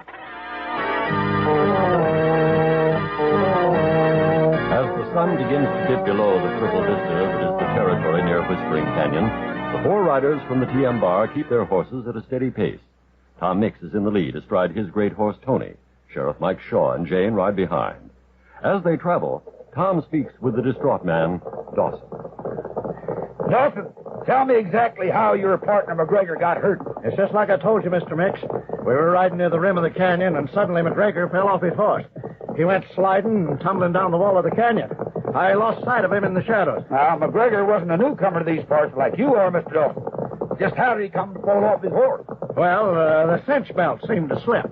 Saddle slipped way over on the side and spilled him. Did he saddle his own horse? Well, sure he did. Are you trying to say I caused him to fall off that horse? Just what were the two of you prospecting for, Mr. Dawson? Gold, silver, uranium? Who said we were prospecting? Well, I reckon it might have been gold. Since the price of gold has gone up so much, a lot more people are out looking for it. Almost like the old days. All right, we were prospecting. But I'm not concerned about gold now. I just want to get to my partner, Bill McGregor, and help him. I don't know this territory, Marshal Mix. Didn't even know where the mouth of the canyon was. Well, we'll get you there, and soon. I wish the doctor could have come with us. Doc Green's getting a little too far along in years for a ride like this. Besides, he has other patients to look after. Mike Shaw and I have patched up plenty of people in our time. We can give your partner emergency aid if it's required. Mix, you're saying there may be no use. Hey, wait. Oh, that sound. Oh, Tony, oh, boy. What is that? Yes, Dawson, I hear it. People always hear that sound when they approach the mouth of Whispering Canyon. At least according to legend. Yeah, Tom, folks say it's the whispering of Indian ghosts, plotting to get ready to swoop down on trespassers. Well, whatever they're plotting, I reckon we're going to have to trespass. There's a man in there who needs our help. Huh. Sounds like our Indian ghosts have gone back into the shadows for the time being. Let's get moving. Come on, Tony. Up, boy. Tom, it's hard to believe any place this beautiful can be dangerous. Look at the flowers on that cactus over there. Crimson, violet. They're lovely at sunset. Wait, Janie, now don't get ahead of the rest of us like that. Tom, something just knocked my hat off my head. Yes, Janie, I saw it. Janie, we saw it. I think something's trying to buffalo us. I think I'll just pick that sombrero up off the ground. Mike, now take it easy. Come on, get along, Redskin. Just sit tight, Janie. Oh! Mike! Marshal Mix, did you see that? Sheriff Shaw just went tumbling off his horse. Come on, Dawson. Keep your horse right at my side. Come on, Tony. Come on, boy. Easy. Oh, Dawson, what are you doing there? Just leaning down to fix a strap on my spur. Maybe I'll make a smaller target this way for ghost Indian arrows. Stop talking like a fool, Dawson. Mike, are you okay? Yeah, I reckon I am, Tom. Something just plumb knocked me off a Redskin. It was like somebody swung the butt of a rifle right into my chest. Well, can you get back on Redskin okay? Oh, sure. Then do it. Fast. Jenny, over here with us. Quickly. Tom, what is it? What's the matter? Listen to that sound, Jenny. It's a landslide in the canyon wall above us. We've all got to ride. Now keep together. Ride into the canyon. Come on, Tony. Yeah, boy. With Tom Mix leading the way on his wonder horse, Tony, the band of riders urge their horses forward through the first clouds of fine dust, then pellets of gravel. They dodge the heavier rocks from the building cascade of the landslide. Tom leans from his saddle and grabs the reins of Jane's horse, Calico, leading him forward in step with Tony's strides. Mike Shaw slaps the rump of the horse ridden by Dawson, urging the frightened mount on, and gives his own Redskin a touch of rowels. The roar of the landslide grows deafening, but suddenly the riders from the TM Bar are through the rain of falling stones into the open canyon. Tom, we're through. We're safe. Yes, Jenny, we're safe. Tom, some funny things are sure happening in this canyon, though. Yes, Mike, some mighty funny things. Marshal Mix, Sheriff Shaw, look over there by that fall of rocks. It's a man on the ground. Oh, must be my partner, Bill McGregor. You've got mighty good eyes to see that figure of this failing light. Let's get on over there. Oh, boy. Hold steady there. Yeah, it is Bill. But he's hurt. He's still alive. Yes, he's unconscious but still alive. No thanks to you, Dawson. Why? What are you talking about, Mix? I'm saying you caused your partner to go tumbling down that canyon slope. I reckon you found something out there in your prospecting.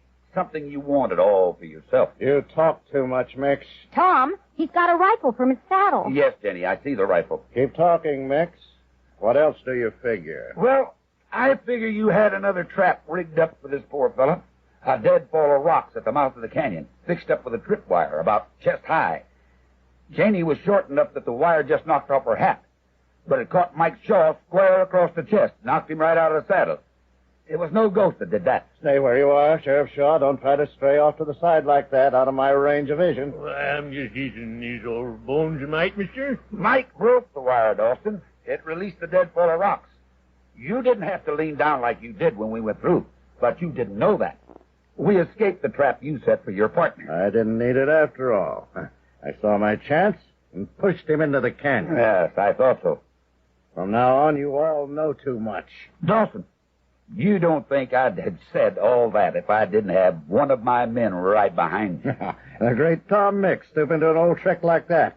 Don't make me laugh. All right, Dawson. Just as you say. Get him, Tony. Come on. All right, Dawson. I told you I had one of my men behind you. Tony's one of the best men I've got. Right, Tony, old buddy?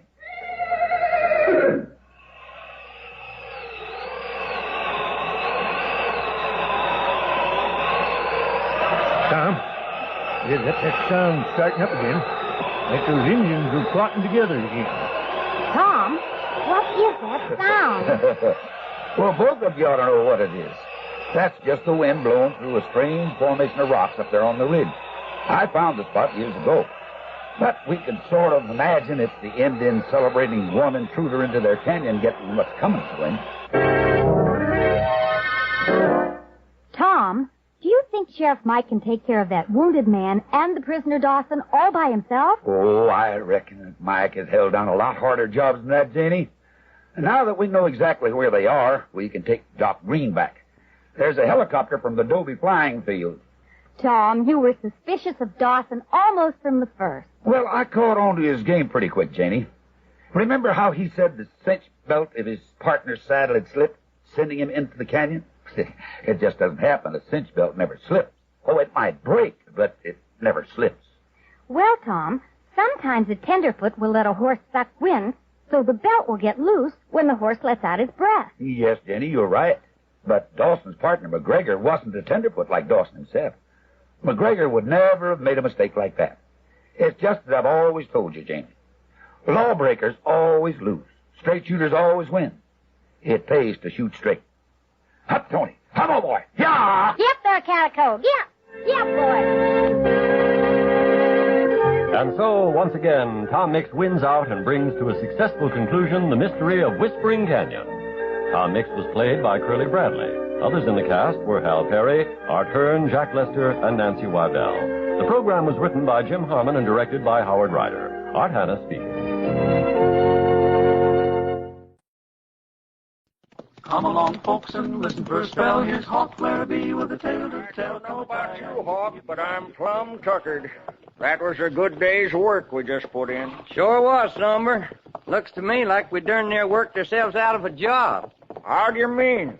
Well, that much buffalo meat will keep a track crew going for a week or more. By that time, they'll be laying track to the end of the line at Empire City. But if we were... Hey, wait a minute, Somber. Oh, take a look over yonder. What you make out of that? Well, I'll be... That's smoke. Yeah, lots of it over by Dutch Hill. Probably another brush fire. That darn steam engine throws enough sparks to burn up the whole prairie. That ain't no brush fire, Somber. That's too black. There's too much of it. Well, what do you make of it, then? I don't know, but I don't like it. Come on, let's get a look.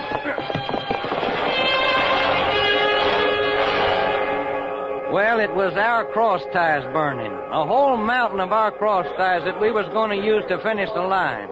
40,000 of them, all stacked up beside the track and burning.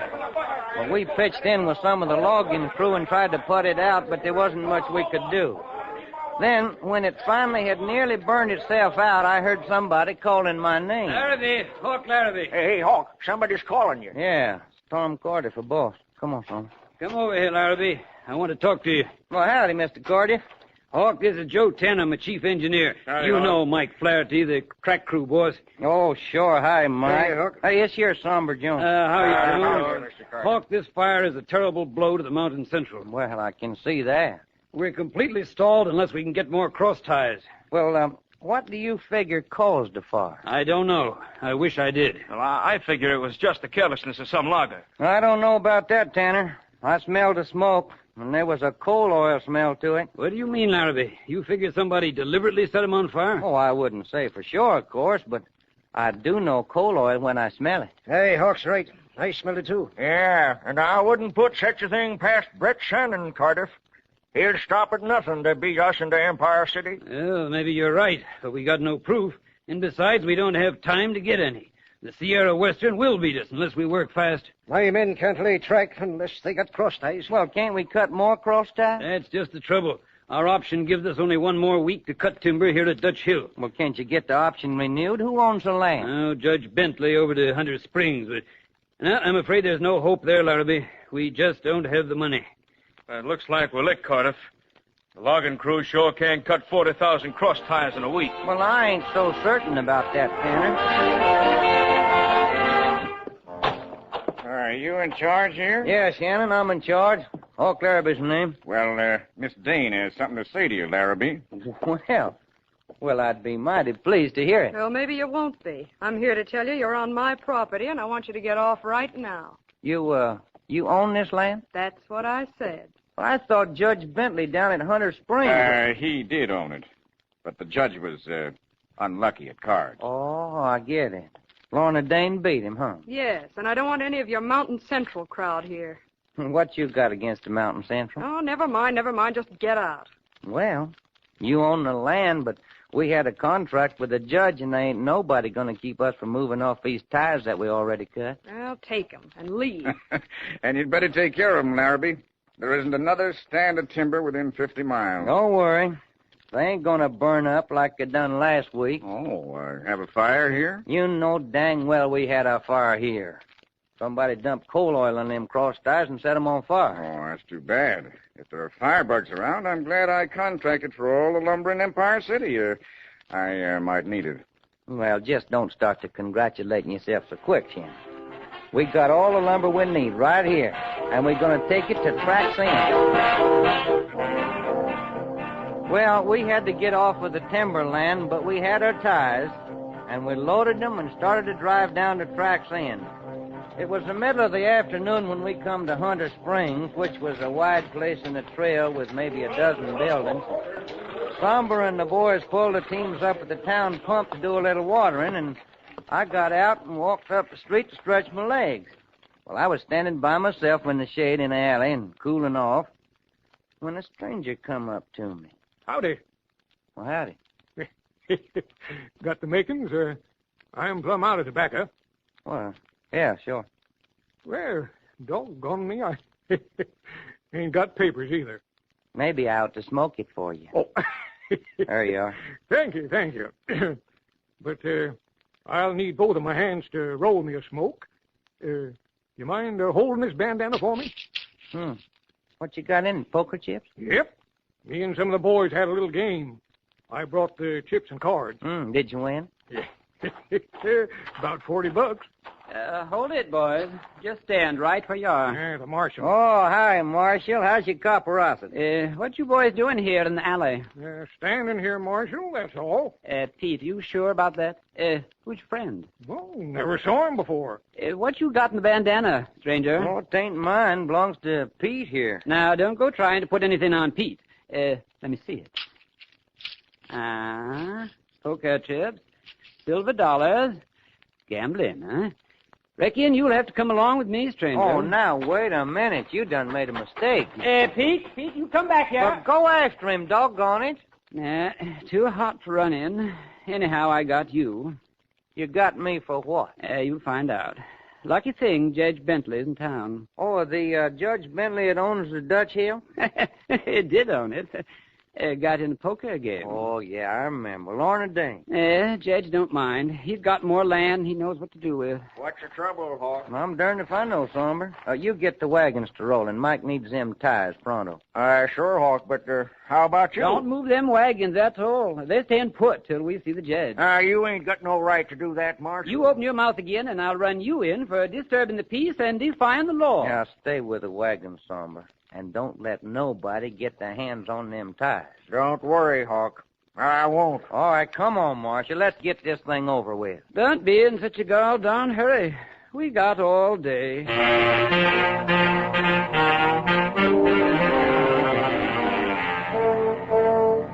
The Hunter Springs courtroom was in Judge Bentley's real estate office over at the feed store, and it was just wide enough for a tall man to stretch out on the floor without humping his back. Oh, Clarabee, you're charged with gambling on a city street. You got $40, poker chips, and cards for evidence. Guilty or not guilty? Since when is gambling a crime? Jones Bar is a place for card playing. Jones pays city taxes, and we ain't allowing nobody to come to Hunter Springs and cut into his business. But, Your Honor, I was just standing there when this feller Pete come up and asked me to hold the bandana. How about that, Marshal?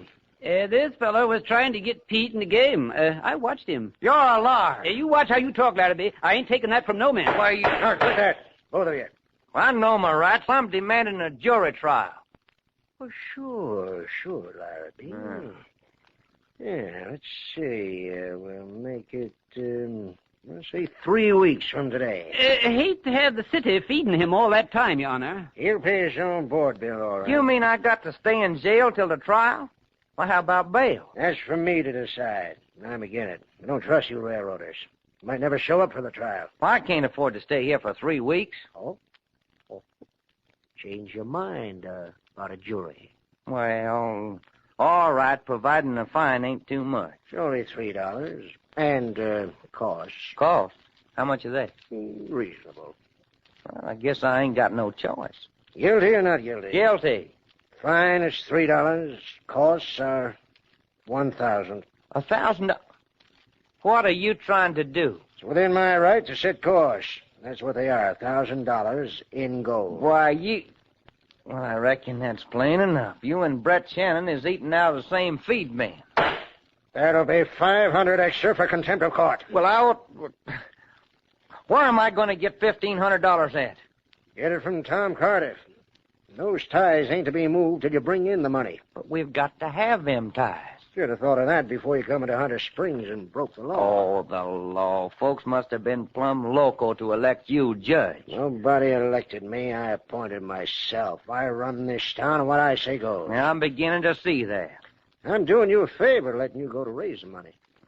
All you want is the ties. How much is Shannon paying you for them? You want another $500 tacked onto that fine? I'm sorry, Judge. I'm going peaceable. See that you do. And if that money ain't here by sunup, the ties are confiscated. Court's adjourned.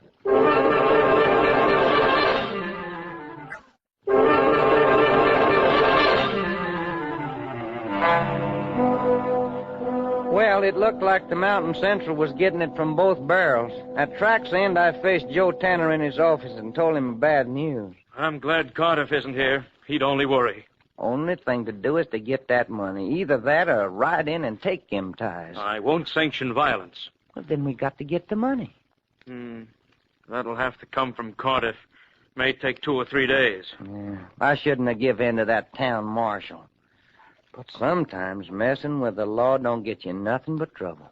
You took the wise course, Larrabee. Yeah, I don't know. Once we defy the law, we're whipped. Looks to me like we're whipped anyhow.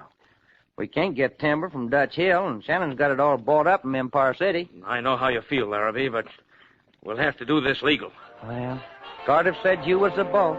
Sorry, but that's the way it is, Larrabee. Later that evening, me and Somber Jones and Mike Flaherty had a talk out back of the work train. Well, Hawk, I reckon we start looking for a new job. Hey, send to the Mountain Central. That's too bad. If we only had our hands on them ties. But we ain't. If Cardiff was here, I figure I could talk him into letting us get them before us. Tanner won't hear of it, huh? No. There was only some way of tying up the Sierra Western until we could get them cross ties. Tying up the Sierra Western? Yeah, if they couldn't work for a few days, we could wait for Cardiff to send the money and pay the fine. Oh, I got an idea. Something tells me it's going to be mean risking my life and my limb. What is it, Mike? Me brother Sean works for the Sierra Western. Well, I don't reckon he can help us none. There was something he told me. Brett Shannon has things fixed over the Sierra Western so that he's got to be there every day. Well, ain't nothing strange about that. He's a boss. Yes, I know. But the men are paid each evening. They're paid every day they work? Every day. I never heard about a deal like that. Well, it was Shannon's idea. He runs most of the gambling outfits that follow the Sierra Western. Instead of his men losing their money once a month, he gets it back every day. Sure. They never get a chance to spend nothing in a town. Now, by the time he takes out their board bill, they're broke. Well, what has all this got to do with us? Well, my brother Sean says the Sierra Western payroll is kept in the office car in a big safe. And Shannon's the only one with the combination? That's right. Now, if he was to disappear... Oh, the men wouldn't get paid, and it'd be the devil to pay. You mean kidnap Brett Shannon? Sure. Right out of his own camp? Frac clears won't work unless they're paid, huh, Mike? And while Brett Shannon is gone, the Sierra Western will shut down. It's worth a chance. Oh, wait till I get my horse. You stay here, Mike.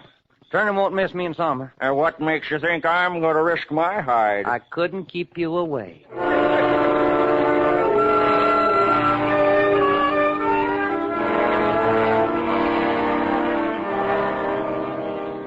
I found Lorna Dane's yellow camp wagon pulled up by some trees, looking as big as a freight car. There was a light showing inside, so I climbed my steps and walked right on in. What are you doing here, Larrabee? I'm looking for Brett Shannon. Well, he's not here. Mind if I look around? I certainly do. This is my home. No one comes here unless they're invited. Does that include Shannon? That includes everybody. That talk around camp is that you're Shannon's gal. That's my business. And Shannon is my business. Get out of here, Hawk Larrabee, or I'll scream for help. Well, it's funny, but you don't look like the screaming kind, Lorna. Well, maybe I am. Well, then why don't you start to yelling? Well, because you got a nice-looking face, Hawk Larrabee. Well, what have I now? And I've seen what happens to a man when 20 or 30 track layers take their boots to him. Hobnail boots are kind of wearing on the complexion. Oh, what is in that room yonder? You stay away from there. Maybe that's where Shannon is hiding at. That's my bedroom. Uh-huh. Sure, it's prettied up and sweet smelling. Are you satisfied Brett isn't here? Yeah, I guess you're right. Then get out. I hate every Mountain Central man that walks or crawls, and that includes you. Oh, whoa now, honey. Well, what did the Mountain Central ever do to Lorna Dane? Well, I was all set to bring my outfit along with them. And you switched over to Sierra Western? Yes, your boss wouldn't let me follow the Mountain Central. Maybe the boss didn't want his men losing their pay to your games. Go ahead, say it. You meant my crooked games. Well, if the boot fits, just put it on. Listen, Hawk Larrabee, I never run a crooked game in my life. How about Judge Bentley? He kept his eyes on me instead of the cards. Well, I reckon a fella might do that, Lorna. My dad was a gambler, but he was straight. He taught me to be straight. I don't take remarks like that from anyone. Now get out! No, ain't no woman gonna slap me. Turn loose of my wrist. Oh, you little hellcat, bite me, will you? Maybe this'll tame you. You stay away. Here now. Ain't you ashamed of yourself? If you were a gentleman, you'd ask for a kiss. Well, what a touching picture. Brett, what are you doing here? Your blinds were up, Lorna. From outside, it looked like you might need a little help. Well, I don't need any help. Now get out, both of you. Shannon must be right at home here. Come in without knocking. If I remember right, you came in the same way. Come on, Larrabee. I'll show you around the camp. I know how you would show me. Now, Brett, I don't want anything to happen to Larrabee. Getting interested, Lorna? I just don't want his blood on my hands, that's all. Well, y'all are talking mighty pretty, but I got something to say. This. Put down that gun. Why, all I've got to do is stick my head out that door and yell. Stick your head out that door, you get it shot off. Well, what are you going to do? I'm going to take you to the Mountain Central camp.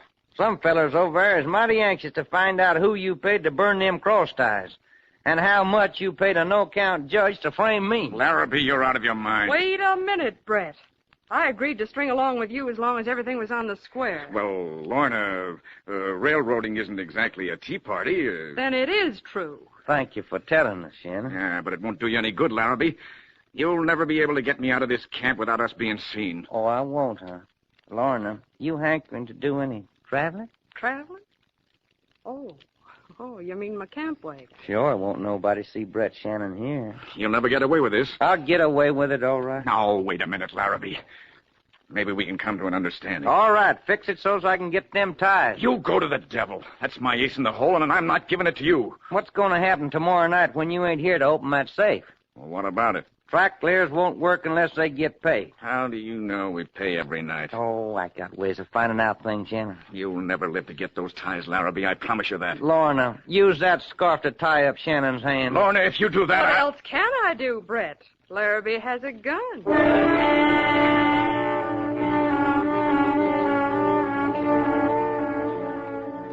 We got the wagon hitched up all right.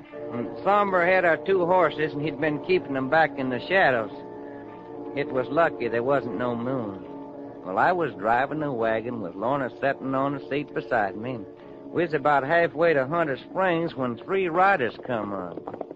Lorna, that you? Yes, Pete?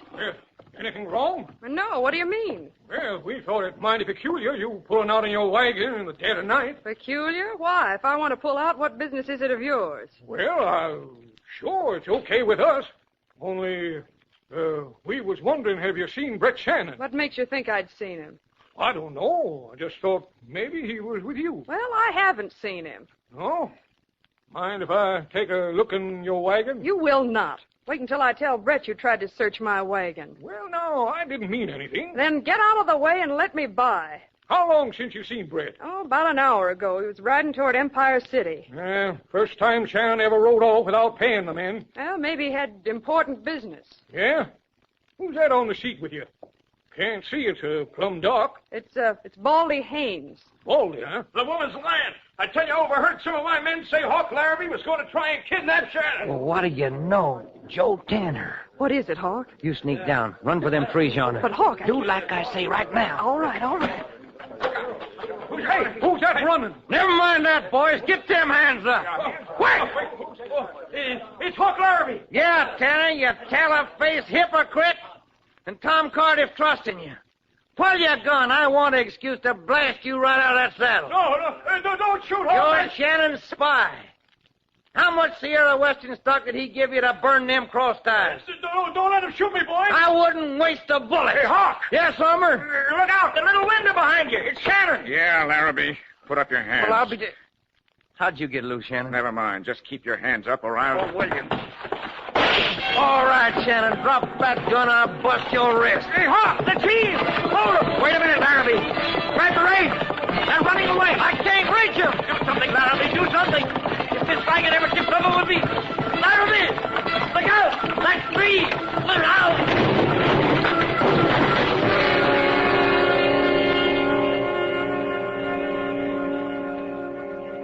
Well, at the last minute I jumped, just before the wagon hit that tree.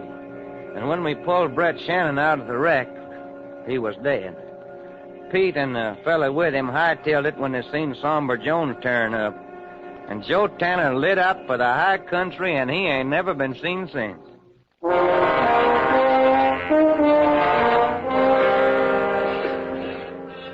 Well, it was a glad day when we drove that last spike and rode that first train into Empire City, 3 weeks ahead of the Sierra Western.